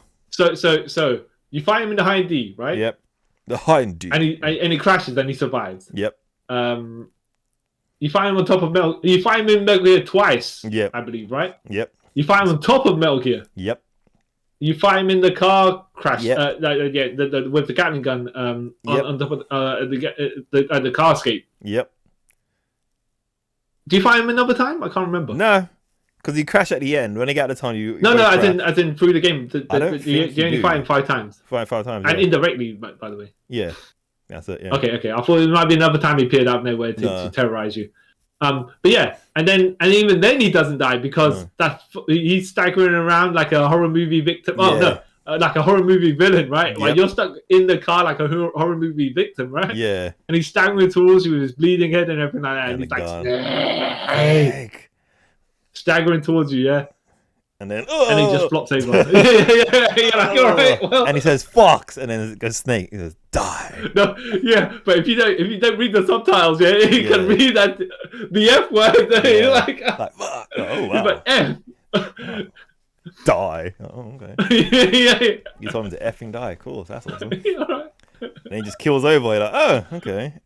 And then you get told by Naomi, "Wait, by the way, you were the defective twin, and he was the superior one. Hence why he can survive nearly anything except for this."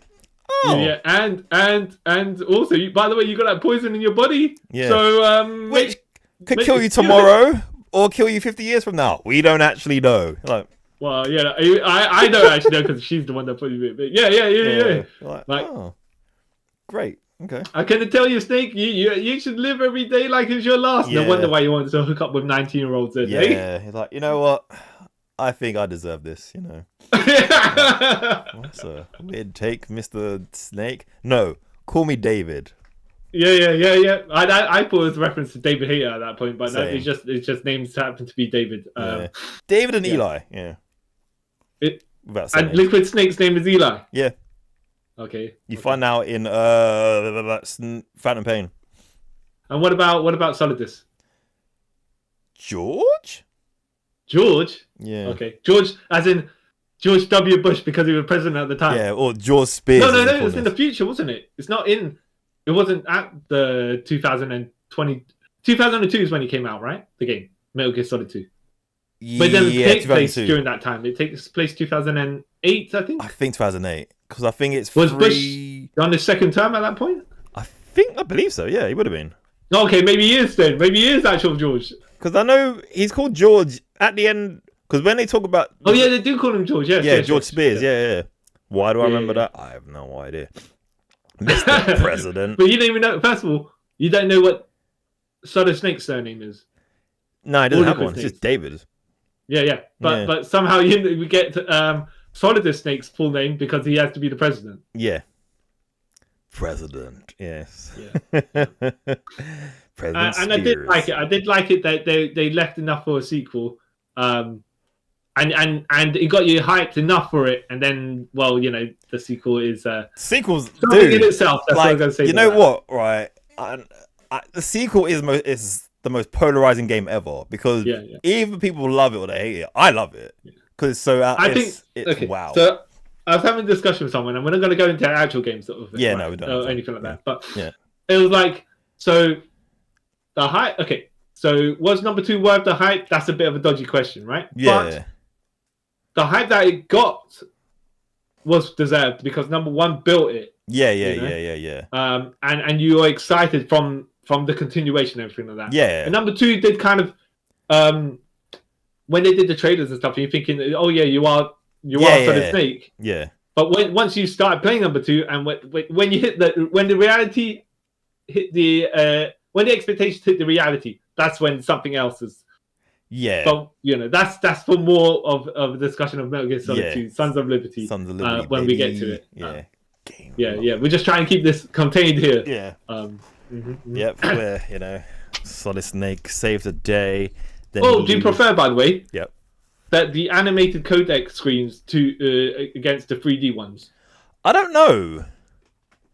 That's a good point. I prefer the animated ones only because it's done in the style of the guy who did all the artwork for Metal Gear Solid. And I will say the 3D ones don't have the same expressions on it. They look too the clean. Yeah. I don't know because they don't emote enough. And I will say the animated ones aren't animated per se as such, but it's just the expressions do change, like they flicker. I would say in 3 it's still pictures again. It's 3D, but it's still pictures. And then you can flick from left to right to see whatever. But in 4, I liked it in 4, but I can't remember how 4 looked like now. But yeah, no, I don't know. I think they suit each game. And I think with Metal Gear Solid 2, because it was that transition between like proper 3D and stuff like that, that's why it doesn't look, it's not that great. But it kind of suits the game. It came out early in the days of PlayStation 2 where you'll see that most of the games are a bit plain looking because they're just going into it. Yeah. I don't want to say, they don't know the graphical capabilities of the game, but it was still early I don't know if you ever played this game Headhunter on PlayStation 2. It came out on Dreamcast before. Yeah, by Sega. Yeah. And when you're riding a motorcycle across the city and the city's like not exactly... Yeah, it's flat. It's Superman 64 levels of unfilled. Wow. Well, no. It's not that bad, but you know how Metropolis is meant to be filled? Yeah. Nah. Filled with kryptonite fog. Yes, that's what it is. That's how we get around like rendering buildings. Yeah. Yeah. Oh. But yes, no. Yeah. I like this game is contained in this little area. I think though. Yep. Maybe at some point they should have an enemy counter, as in internally on the game they have a set amount of enemies. Yeah. And if you murder them all, then then the entire Shadow Moses is empty. Yeah. Which by the end of the game it is. Yeah. But I'm just saying, it's like if I don't know how many enemies you can like with your playtesters you can work out, right? But then let's just say you kill like there's 1,000 troops they have. I mean, you can only store so many troops in that place to bring it to take over, anyways, right? Yeah. But it'd be a fun mechanic because then people are like, oh, let's try this, let's try that, let's do this, let's do that. And it's like, now murder is the population of a small country, right? Yeah. Like, ooh.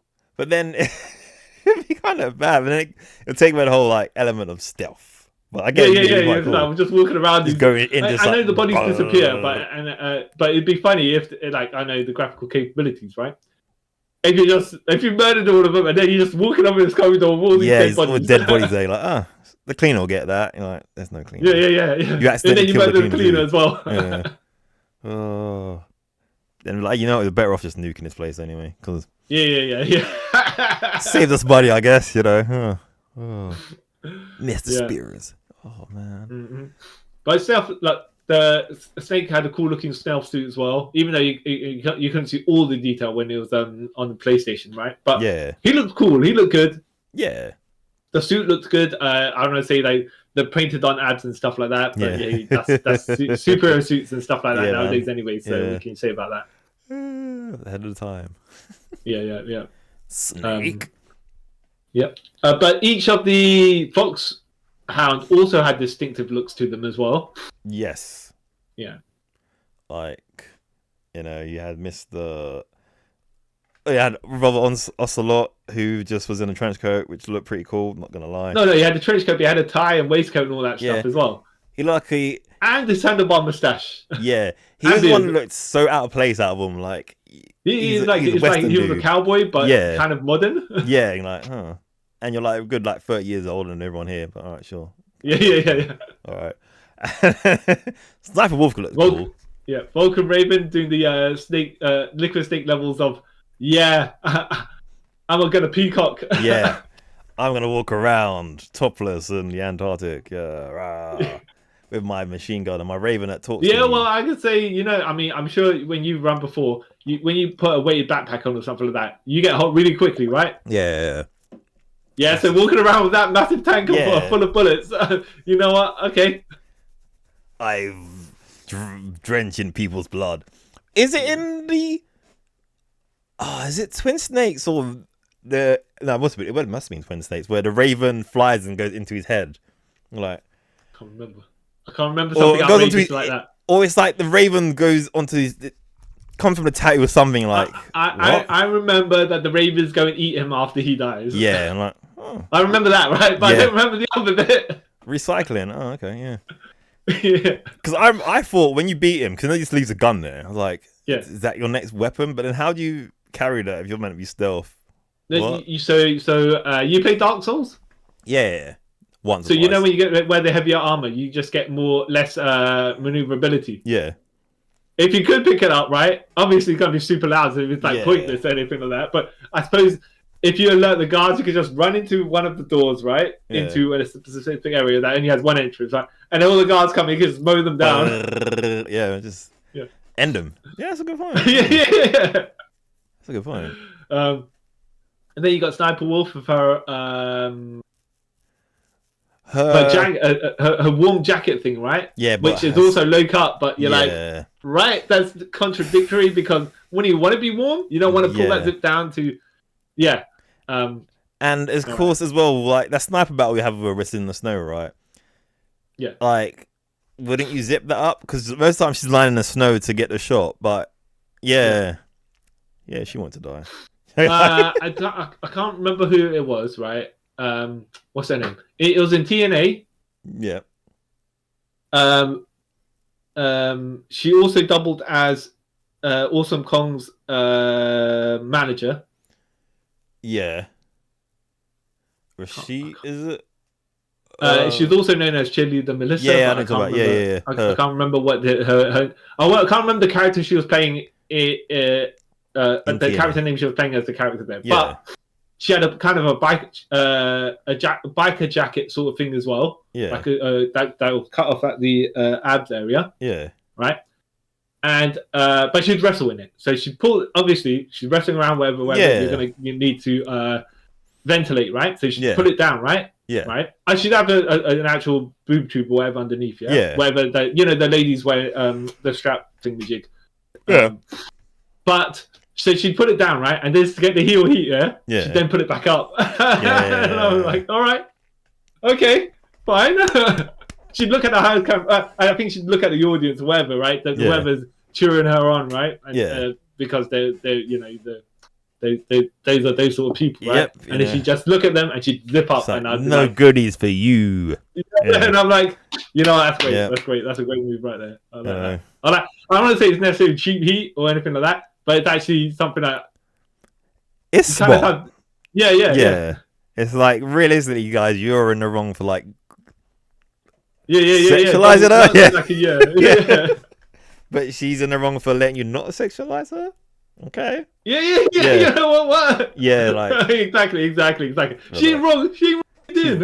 It's like, oh, she's in the right, but okay. Double agent. Yeah. Exactly. Why you booing her? She's right. That's the best. Oh. But yes. Like you said, Decoy Octopus didn't really get to do much unless if you didn't read the manual. That's it. Yeah, that's it. Oh, you never read the manual because you didn't have one. I didn't have one, so I was like, oh, okay.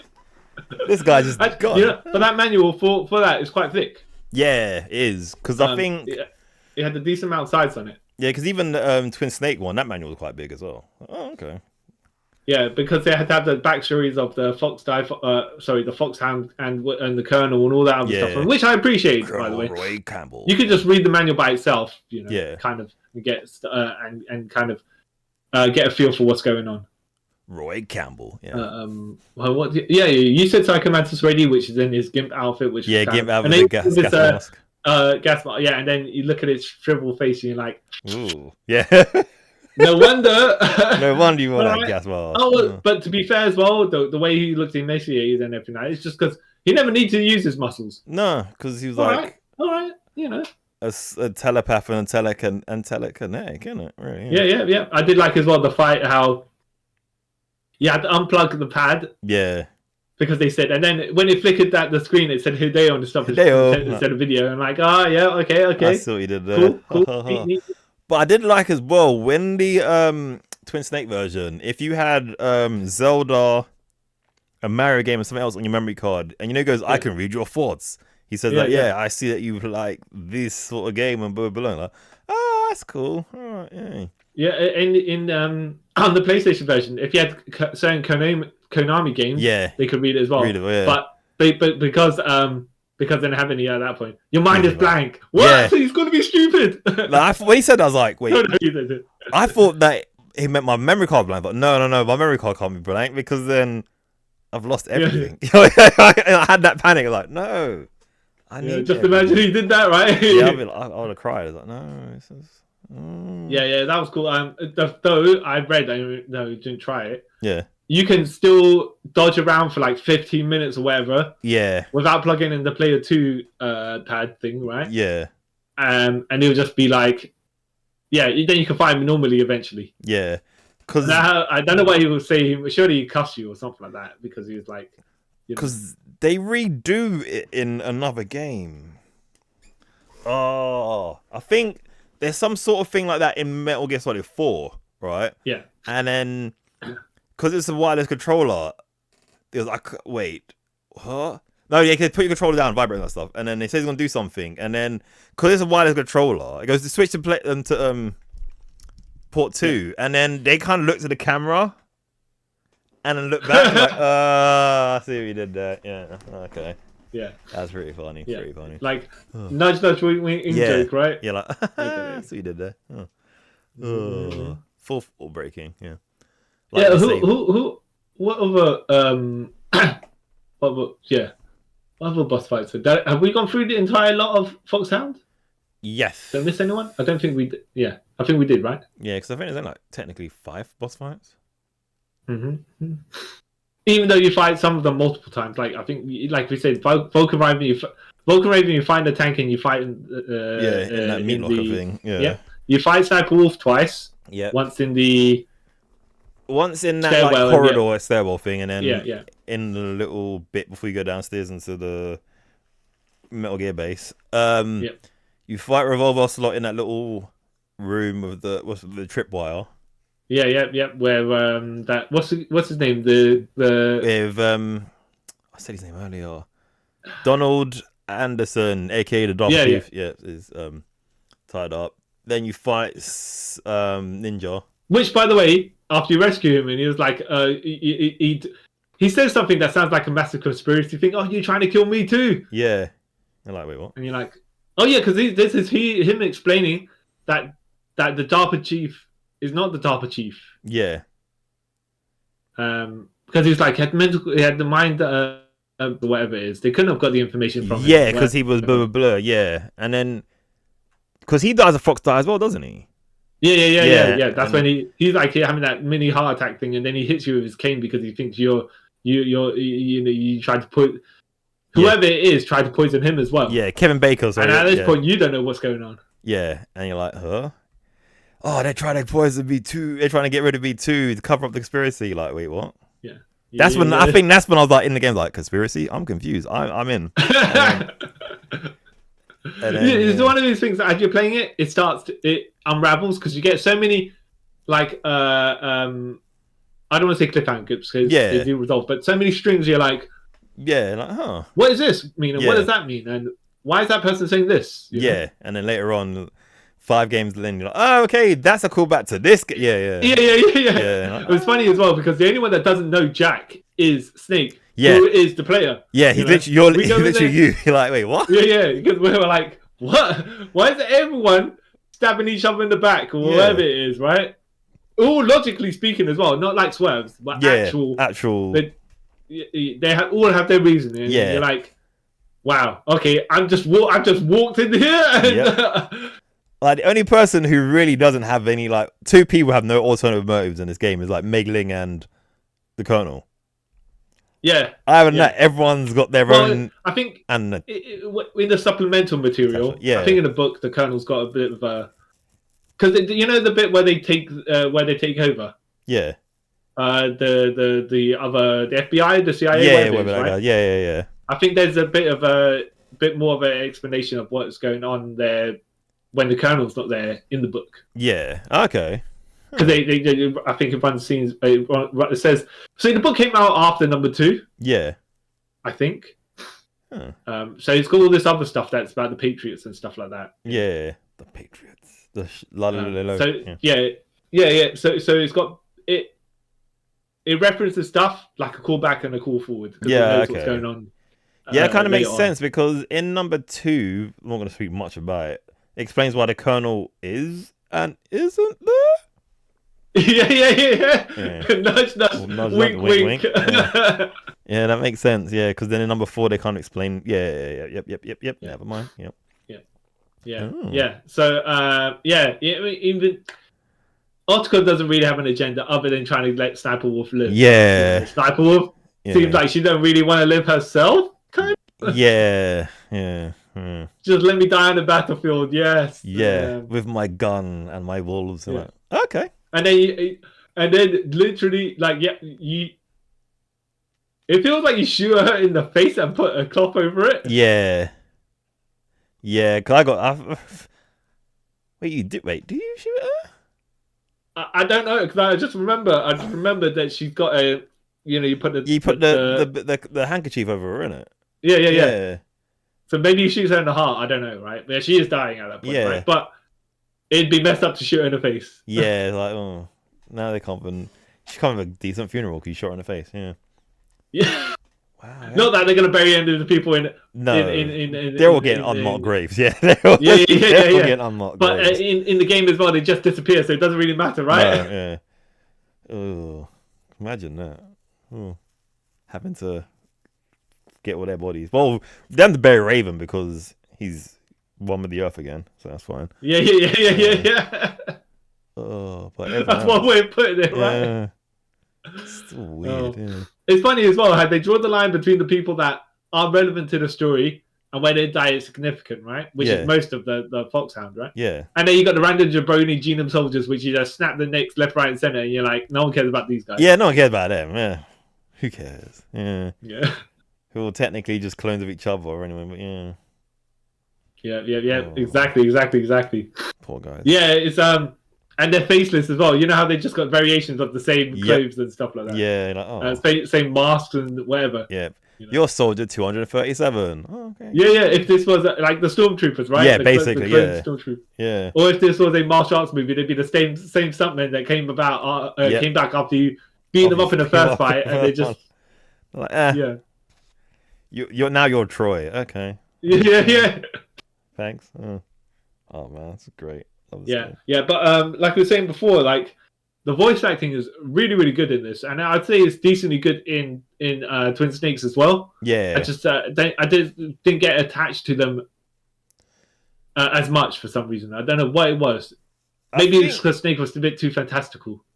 I don't know. I think when I was watching it back in the day, I thought it was really cool. Yeah, same. And then after was like, oh, this is a bit weird.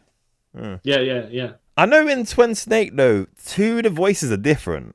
I think Mei Ling's voice is different from the PlayStation version. Yeah. And someone else, I can't remember who it is. Yeah. Maybe Dr. Naomi Hunter was different as well. Could have been her, or it might be one of the bad guys. I can't remember. Someone else. It was 2 different voice actors for 2 different characters. Like, oh, okay. And I think it's like scheduling reasons or something. I don't know. That's what they say, right? Yeah. Well, it could have been they did the thing where nowadays they try to do is cast the right ethnicity. Yeah. And gender for the right role. It can be a good thing, can be a bad thing. Bad thing. It's an awkward one. It's an awkward one because I do think they should allow people to you might not be the ethnicity of a particular role, but you should be allowed to audition for it. Yeah. And I think they should also be allowed to open up auditions for people who are the ethnicity of the character or whoever it is. Yeah. Back in the day, they couldn't get those chances. But then I say that, unfortunately, the industry back in the day, right? That society has progressed and moved on. So these things kind of like are better now. Yeah. It's a lot fairer nowadays. Yeah. Yeah. Even though Michael Clark Duncan did the voice of the King, he played the Kingpin, and he did the voice of the Kingpin. Kingpin's a big white dude. So all right. But no, I want to complain about that because he sounds he's got the voice for it. I think. Jeffrey White. You know who Jeffrey White is? No. Who is this Jeffrey White? The guy who played Commissioner Gordon. Oh yeah. Actually, am I confused? I think he did the voice for actual Batman in something, and then Winston Duke did the voice of Batman in something as well. Yeah, some recent Batman audio book or something. Audio. Yeah. Something like that. Yeah. Yeah. But now, to be fair, I say Batman. Yeah. But it could be Jace Fox. Yeah, that's it. That's it. I forgot his surname. First name. But yeah, it could be that Batman. Yeah. You know? It's like, I personally like animation, like voice acting wise, to me, as long as the person can do the voice, it doesn't really matter to me what ethnicity it is. Unless they need to be not stereotype, but you know, like I'm trying to think how I could put it. Like, right, I'm gonna use Static Shock for example, right? Yeah. If Static Shock, it would need to be a black person to do his voice because you know he's an urban sort of teen or whatever. You know what I mean, but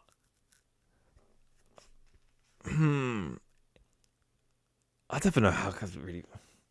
I appreciate that that people who do not get the opportunity should be allowed to have the opportunity. That's what I do. I do agree with that, right? Yeah. Because you can't just be not allowed to do something just because they'd like to have particular groups of people doing particular groups of things. And let's just say it's Hollywood, it's going to be white orientated most of the time, right? Yeah. But but yeah, I wouldn't have like Johnny Young Bosch doing Static's voice. You know what I mean? Something like that's weird. You know what I mean? As much as I you don't know, he could put it off. He could put it off, but it'd be a bit like, what a guy played Rufio. You know what I mean, like if he played, because he's a voice actor, Dante. I can't remember his surname. Oh, like, right, yeah. Like someone like that's a bit weird. Okay. He definitely does not sound like he. Okay, if Johnny Bosch, by the way, could put off an amazing Jamaican accent, right? Yeah, then. Yeah, like if you could put it off. I'm not saying, by the way, Static Shock Jamaican. I'm just saying. For example, yeah. Then would you be like, I'm surprised, but I'd be like, that's cool. Yeah. Or would you be one of those people that think, is he taking a piss? No, like voice acting is sort of like mimicking anyway. That's what I like. Yeah. It's different from like if you got like a white person to play a black person like in a live action film, then that's when you're like, that's weird. You know what I mean? That's just like in Spawn, where not Michael J. White, but the other guy, Terry. Yeah. And they just whitewashed him. Yeah, something like, oh, that's it. Okay, that's weird. Yeah. But going back to the voice acting, now I remember who voice is different in Metal Gear and then Twin Snake. The guy who does Grey Fox / Ninja. It's two different people in the game, in those two games. Yeah, just remember that. Oh right, okay. Yeah, I said double check it with Wikipedia. I was like, yep, that's it. Yeah, okay. Yeah. Oh, bless him. But yeah. And speaking of, actually, randomly on number 2. Yeah. Fortune is she voiced by a white lady? Ooh, I think she might be. I think she might be. Yeah. Because I have a feeling though I could be wrong. No, I think it might be the same voice actress who does the Faye Valentine in Cowboy Bebop, but I could be mixed up. But there's something in my head is thinking that you're right. Oh, let me double check that because I think I might be right. Which, by the way, is not a problem. Like, No, she sounds like the character though. You wouldn't, if you didn't know, you wouldn't have known. Yeah, exactly. Yeah. Not to say, oh, okay, you can check it up and then say whatever. Like, for example, I think if the voice suits the character, if the voice suits the character, it's fine. It's fine. Yeah. Again, it's voice acting. That's how I kind of see it's voice acting. Yeah. You can adjust the voice. I mean, we've heard David Hayter's real voice and then David Hayter's Snake voice. Yeah. And I'm surprised they never gave him a Batman character to play because you know, surprisingly, just imagine that Sunday Snake coming out of animated Batman. That'd be something. Yeah, I'm surprised they never did that. He did play, as you know, Captain America in the Spider-Man series, and I was watching those clips and I was like, You know what? It wasn't until recently when I watched it, I was like, I can hear it now. There we go. That growl though, the Snake voice does not work with Captain America. No. His normal voice, actually, I think does kind of work with Captain America, but are we just too used to Chris Evans' voice as Captain America? Yeah, same. Captain America. Yeah. All right, Marina Gale. I'm gonna check. Oh, okay. Maybe I'm completely off key. If that, what's her name? Sorry, you saying? Oh no, it's a black woman. Okay, but there is another person in one of these games that is meant to be a person of color, but there. I can't. You know, I can't remember. I'm clearly throwing misinformation out there. Yeah, well, at least we corrected it before we went out into the. I'm pretty sure that's it. Vamp is played by Phil Lamar. The white guy played by a black guy. Actually. Yeah, Phil Lamar. Yeah. One of the best voice actors of all time. Yeah, who also does that voice Dak Shock. See, full circle. Okay, full circle. Dead Cell. Yeah. Phil Lamar. Yeah, I remember that. And I'm surprised that Phil Lamar. You seen Pulp Fiction? Yeah. And he's the he's in that. Yeah, like he's got a small little part in it, isn't it? Yeah, at the beginning, yeah. Yeah. And then he's also in Supergirl. I think he plays John John's brother. Yeah, that sounds about right. Yeah, that does sound about right. Yeah. DC always hire him. Yeah, but I was quite surprised to hear that Vamp was played by a non-white guy. See, you know what? Because I've known about when I first heard Vamp's voice, because I didn't know who Phil Lamar was, but I knew his voice. I was like, he sounds strangely familiar to other things I watch. And then it went to a bit later, it's like, yep, I knew it. When I got more into like knowing voice actors stuff, like, I knew that was him. For some reason, I thought he played like a Latino or something like that. Yeah. just because of the way he looks and stuff like that. Yeah, because he's meant to be Romanian. But then again, Razor Ramon is played by a white guy. So you know what I mean? Yeah. The white guy, the most whitest name ever, Scott Hall. Yeah. No racial ambiguity there. Yeah. Yeah. Yeah. No, that would get cancelled nowadays. No, because I was watching this segment actually, funny enough, and they was talking to Damian Priest, and I was asking him about his favorite wrestler or whatever, right? I think it was a whole bunch of Latinos, all just happened to be there because they were talking about something about the Latino markets or something. It was the Puerto Rican whatever, right? Yeah. And he was like well shocked that Razor Ramon was not actually from those parts. See, because even I thought for a long time, even when I saw my Scott, was like, he must be something, right? And it went to the first time I saw him at Scott Hall, I'm like, why are they trying to pass it off a guy who's ethnic, right, as a white guy?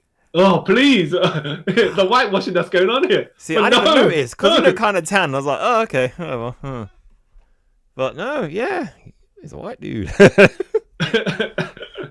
White but that tan fooled us, right? Yeah. But you know how it is with the quote-unquote Native Americans where you get a white guy with a deep tan and all of a sudden he ties his head in a ponytail. Bam. Yeah.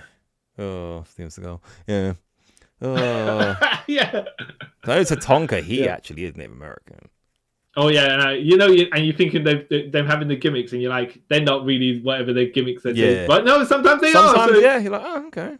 And then you're actually shocked, but actually they're telling the truthful ones. Yeah, you're like, oh, they're not as racist as I thought. Yeah.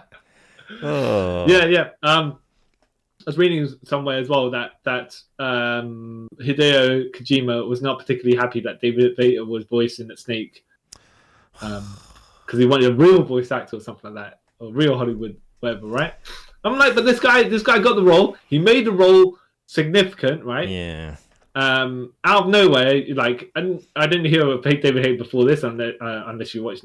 I wouldn't even say I saw the Guyver before this, but I wouldn't exactly say, "Oh yeah, I'm gonna watch a David Hayter film." No, but after this, you're like, "Oh, I'm interested to see what this David Hayter guy does." But it's just funny, like, and then you have him for 4 of your games, and then decide, even though I can kind of justify, because it's not him, yeah, but still, like, you could at least tell the dude, by the way, you know, we're not gonna be, but you could play someone else in the game, you know what I mean? But no, you're just like. Oh. Or you could play the proper version when he gets put in the game. Yeah, but no, because you should have set that precedent from Snake Eater. Snake should have a different voice then, because technically they're different people, so they have different voices. But all right, sure, whatever, you know. Yeah, because voices, as we know from M. Bison in Legend of Chun-Li, is not genetically passed on. Exactly, exactly. Because also, if you're saying they're clones, right? Why is Liquid? Why is just simply not David Hayter with a British voice, with a British accent? Yeah, so it was kind of, you kind of shot yourself in the foot from then. Like, you should have just and I don't think he voiced Solid the Cyber. No, exactly. Make it make sense. Well, all right. Make it make sense. But no, this game. I would say if people haven't played it, play the original PlayStation. Not the original. I know it's on Steam or whatever, right? But play that version, and not Twin Snakes version. Yeah, maybe play Twin Snakes if you're curious afterwards, right? I think Twin Snakes is I think now probably more expensive version to get, because the people they got to make it, Silicon Knights, don't exist anymore because they got sued. Well, and I think it's probably GameCube exclusive. Maybe? Yeah, I don't know. Because the exclusivity rights do run out at some point. Yeah. And then I think because that studio don't exist anymore, they could probably never remake it. Okay. Well, then you're talking emulator probably or whatever, right? Yeah. Or pay stupid amount of money for it on eBay. Yeah. I would. If people haven't played that, I'd recommend playing the PSX version. Yep. Which I think if you got PlayStation 5, you can get it on the PlayStation Store. Yeah. And it's on Steam. I think it's something about it. Even though it doesn't look as good, everything else just seems to be so much more better. Yeah. Even though you can't really do the first person mode sort of stuff. Yeah. The shoulder buttons are tricky because you have to hold them for one thing and then hold them for another thing. And in the first person mode, I think in the original PS6, you couldn't really move around at the same time as holding those things. Yeah, it's weird. You can do the first person view to look through the binoculars, right? Or something like that. You can't hold on to it. No, because you have to click. I think you have to click the analog stick down to do that, but then you have to move it as well. Yeah, and you can't. Both things can't happen at the same time. Yeah, because something odd like that. Yeah, because the controls were crap back then. Yeah, you can do yeah. I think that there was people that tried to adjust the game so you could do it in pure first person, but it's not. It wasn't at that point. It wasn't designed like that. No. Yeah, you can do the what's it called? The mods that give you the first person view. Yeah. But then there's certain modifications you would do to a game to make it play like that, and so when they redo it, like in what's it called, like the Twin Snakes, then you could kind of get a kind of version of it. Yeah. But it's not perfected because it's not meant to be like that. No. I'm pretty sure there's like some modders probably made like their own reimagining of it. Yeah, that you probably can do all that in. Yeah. But who knows? Not me.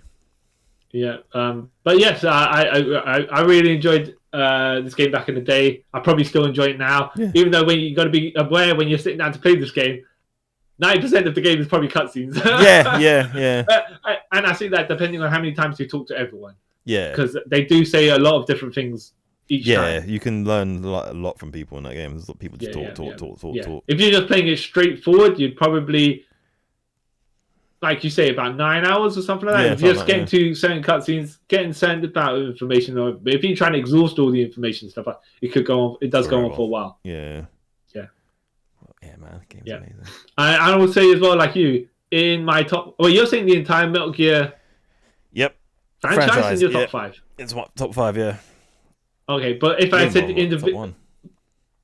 I wouldn't put Metal Gear Solid 2 in my top 5. This is going to sound real controversial, and I say all the time, Metal Gear Solid 2 is I rate that higher than Metal Gear Solid 1. All right, okay. So when we do Metal Gear Solid 2, what? Yeah. Okay. When we get that 2, you have to explain that to me, right? Which means obviously, we're praising the game here, and we've got similar opinions of it, right? Yeah. But number 2, we're going to have slightly different opinions. It'd be a bit more of a... It's a polarized... Number 2 is a polarizing game, yeah. Yeah, it's a bit more of a hot take side of... yeah. Okay. But then it's one of those where you can explain your opinion and whether I will be convinced or not. Or how well... You could say one thing and you'd be like, well, I don't think they execute to the extent that they... Yeah, there's lots of things... Should have, or, how they could have fixed certain particular things, like to get it to the point where you're... To get me to the point where you're thinking of it that way. Yeah, I get that. But yes, I would say this particular game probably still in my top 5. Yeah. My like Booker T Phase 5. Phase 5. Yeah. but you're saying the whole franchise as a whole rather than the individual games. Whole franchise as a whole. I might even say it's probably like my favorite franchise, like gaming franchise of all time. It does start going a bit wild after a certain point, I will say. I like the wildness. Like... okay, this game is sci-fi based in reality, right? Yeah. Even though we're talking about telekinesis and telekinesis.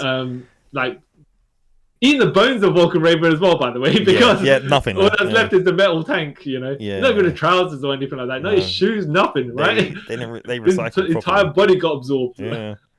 But then, it gets even weirder in the rest of the game. That's why I'm like, yeah, man, this game, they were trying to keep it leveled, and then it just went boom. Yeah. Yeah, it went more sci-fi as it went along. Yeah. I'll tell you that much. Yeah.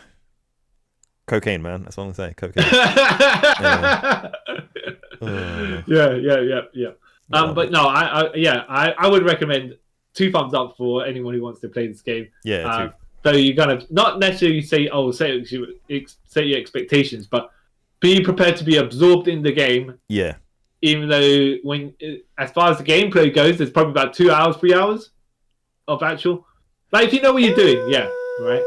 But if you just strip all the dialogue and everything out of the game, you probably get what 4 hours, 5 hours of gameplay. Yeah, probably. That, if you're just like trying to work out what's going on. Yeah, if you streamline it, probably about 5 hours. Yeah. And that's not that's not including like say traveling time and stuff like that. Yeah, like if you probably streamline it, it's like 5 hours. Yeah. So working out what to do, I guess, like you say, once you know what you're doing or how you're doing it, and when you're on your second playthrough, you can probably run it in less than 2 hours. Less than 2 hours, yeah. If you have like the opportunity to literally like skip and like you can kill bosses straight away, not right away, but about 2 hours. Oh, wow. Yeah. Mm-hmm. Come a long way. But yes, like you were saying, a double thumbs up. Thumbs up. All the thumbs. All the thumbs.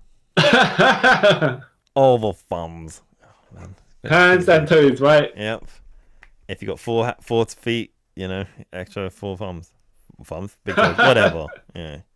You know what I meant. Yeah, the big toe counts as a thumb, right? Yeah. You some places. Well, Beast also has can do a thumbs up with his feet. So yeah. Boom. Oh yeah, man. And then do you think by the way the movie will ever got off the ground, because they say they're going to make a movie and it's been like 30 years and they still have not made the movie? Yeah, like I remember the last thing I saw, I think it was like a couple of years ago, where it was like concept art of stuff. I was like, okay, not holding my breath, but it'll be cool to see. That's if it ever happens. It's one of those things, right? If it happens, I'll be happy. If it doesn't happen, I'm not really too fussed about it. I'm like, okay. Would you prefer it as a mini series at this point, because we get high quality TV series? Probably 6 parts or something like that. Probably, because then you can flush out more of the things. More of the plot points. Yeah, because so much goes on in it. Like they would have to cut out certain bits Yeah. And or like limited someone's character or possibly cut out the character altogether. Or combine two characters because Yeah. sometimes they already do. Yeah, exactly. You know.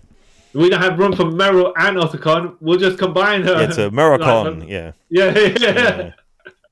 And Mailing and Roy and the Colonel become one person and stuff like stuff like that. Or two bad guys become one. Yeah, no, just pretty better off, like you said, TV show. Yeah. 6 episodes or whatever. You can kind of flush it out a bit more. Well, they could even go 9 because that's even 9, yeah. do. But yeah. I guess it depends on how long the episodes are because sometimes, like when you go to streaming channels, the episodes could be 60 minutes. Yeah. Or they could be 40. Yeah. And that's including credits sometimes, and sometimes, you know. So, yeah. So it'll come up to an odd numbered amount of minutes that broadcast TV you have to have in a certain amount. Yeah. Yeah, that'd be cool. I prefer it that way, probably. Yeah. Do you think they'd update it or keep it around the time that it's like? I don't know. I would say just keep it how it was, because then you kind of. I wouldn't even say that it's that far behind. Yeah. The times, like, well, you can watch Batman Begins now and still be all right. Yeah. Right? You watch something like Blade Runner and you're like, okay, well, the future doesn't look like that. Yeah. But Metal Gear, there's nothing that really ages it. No, so you could keep it like Shadow Moses happened in 2005. Unless you're going to count Liquid Snake's haircut. Nah.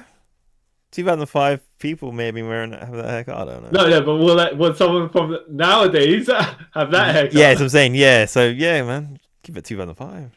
Because I know Metal Gear Solid 4, I think that takes place in 2018, so that's kind of slightly a bit out, but no, 2014. Okay, my bad, but still, you know, and plus they kind of advanced in technology, but not because of nanomachines. So yeah, you can do it in 2000. It's a different world. Doesn't really make a difference, does it? No. Yeah. Don't modernize it, no, because then you can't, because the initial like. Oh yeah, you gotta set the timelines for when Big Boss sends Zanzibar. Yeah, and all that stuff in it. Right? Yeah, because then you can't really mess with that. Yeah, no, keep it. Well, yeah, I mean, you could. You just say it's a certain time. Yeah. That 19 Kenshiro 1919X. 19X, yeah. But I always saw that as they had nuclear war, so no one knows what the date is anymore. So they just guessing. That's how I always saw it as. Kenshiro. Yeah. Oh god. Oh, speaking of, by the way, I know we're just gonna close up after this, but I don't know if you ever read the Jaggy story. No. There's a comic that you were saying about fleshing out the villains, right, and stuff. Yeah. Jaggy's always Jaggy, as you know, is a dick, right? Yeah. There is a comic book that fleshes out his backstory, kind of, right? Yeah. Even though I have to say it's well written, not because you're sympathetic to the guy, but you understand where he's coming from, yeah? Yeah. But you're also like, you don't side with him necessarily. Yeah. You know, that is well written, because you know you have to get. How can you have a main story as the guy that's the bad guy, right? At the same time, you have to make sure he keeps in line with how he is, but you don't hate him too much that you don't know, like, you know where he's going to end up. Yeah. And you kind of bring him to the point, you know, over there. Yeah. And why he gets over there. Because so he starts off bullying Kenshiro already, right? So you're like, not bullying Kenshiro already, because that comes a bit later on. But he starts off like being a bit of a brash punk. So you're like, he's not quite 100% likable to begin with. Yeah. But then it's like the downfall, like the peaks. And and the freaks, right? According to standard. But peaks and freaks. You know, you can see how where he was. Yeah, he had no chance because it just messed him up even. The stuff that's going on messed him up even further. Yeah. Even though he was trying to, he had a goals and intentions, and then he just became the man that, you know what, F this. Because like Joe's thing about that, something like sometimes things like that, it kind of they run into the trouble of like it's kind of like was it the film The Magnificent, the retelling of the witch from Sleeping Beauty, is it? Maleficent. Yeah, it's like I haven't seen it. But from what I've gathered, it's like it's getting to a point where you want to start rooting for this person, but you know, like you can't in the end because No, yeah. Yeah. Yeah, but I would say the Jackie story is well written because you don't root for him per se, right? Yeah. You might root for him in a particular situation. Yeah. But then he's like becomes then he becomes back to his original colors, as in he gets a bit obnoxious or whatever he is, and then you're good. Yeah. I'm not with you, boy. I mean, kinda, but I'm not with you. You keep on stepping out of bounds. Yeah. Yes, but no. Yeah, exactly. Yeah, but that's what good with all the quote unquote villains in this game, where they got backstory. Yeah. And they get sympathy, but they're not truly villains per se. Yeah. They've also been manipulated by it. They've been lied as well and everything too. So yeah.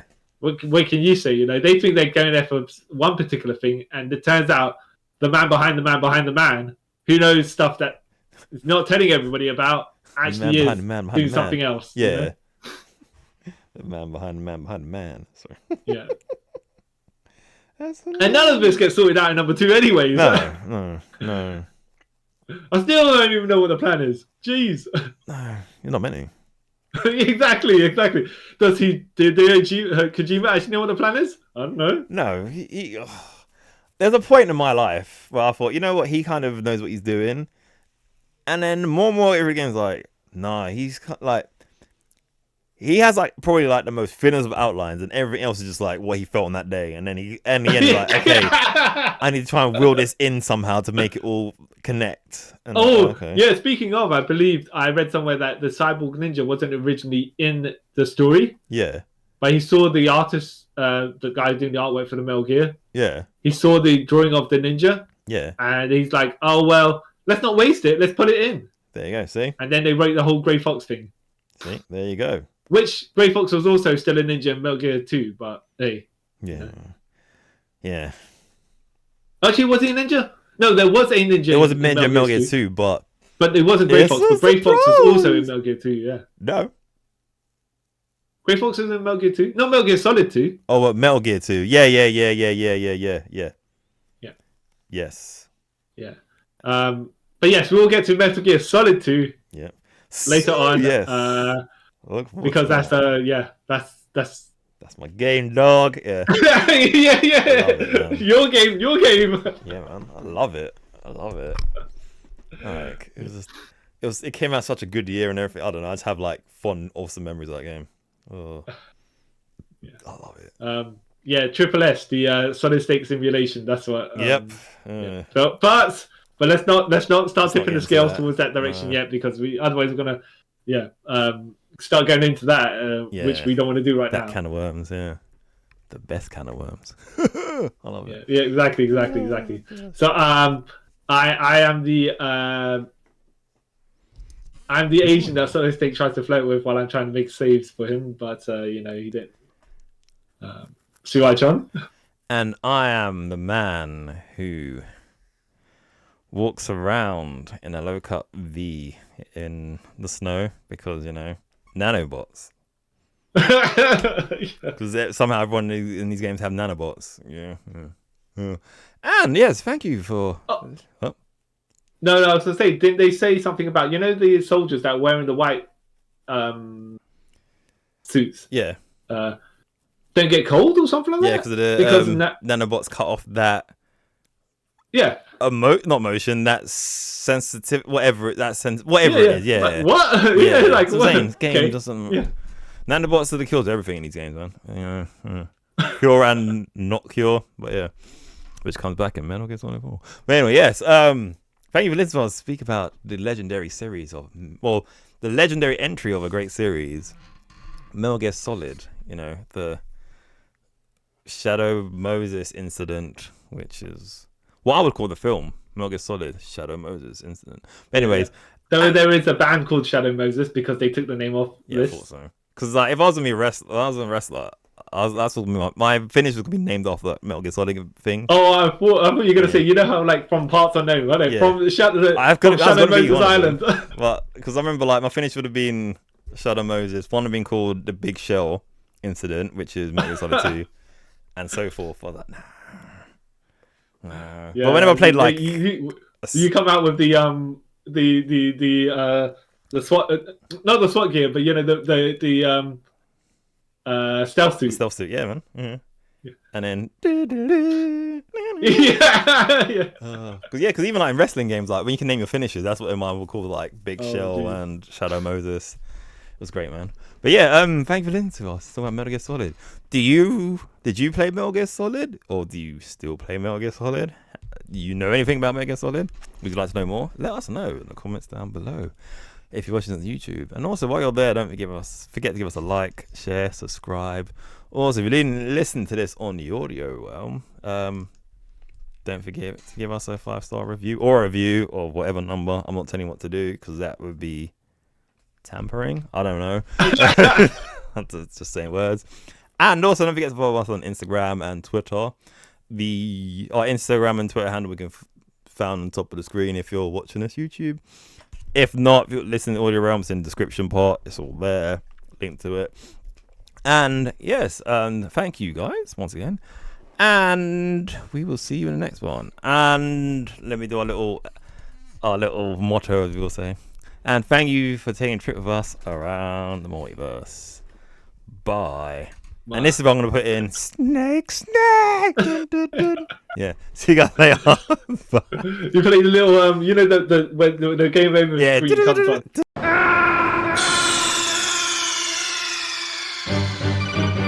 are you okay? Snake?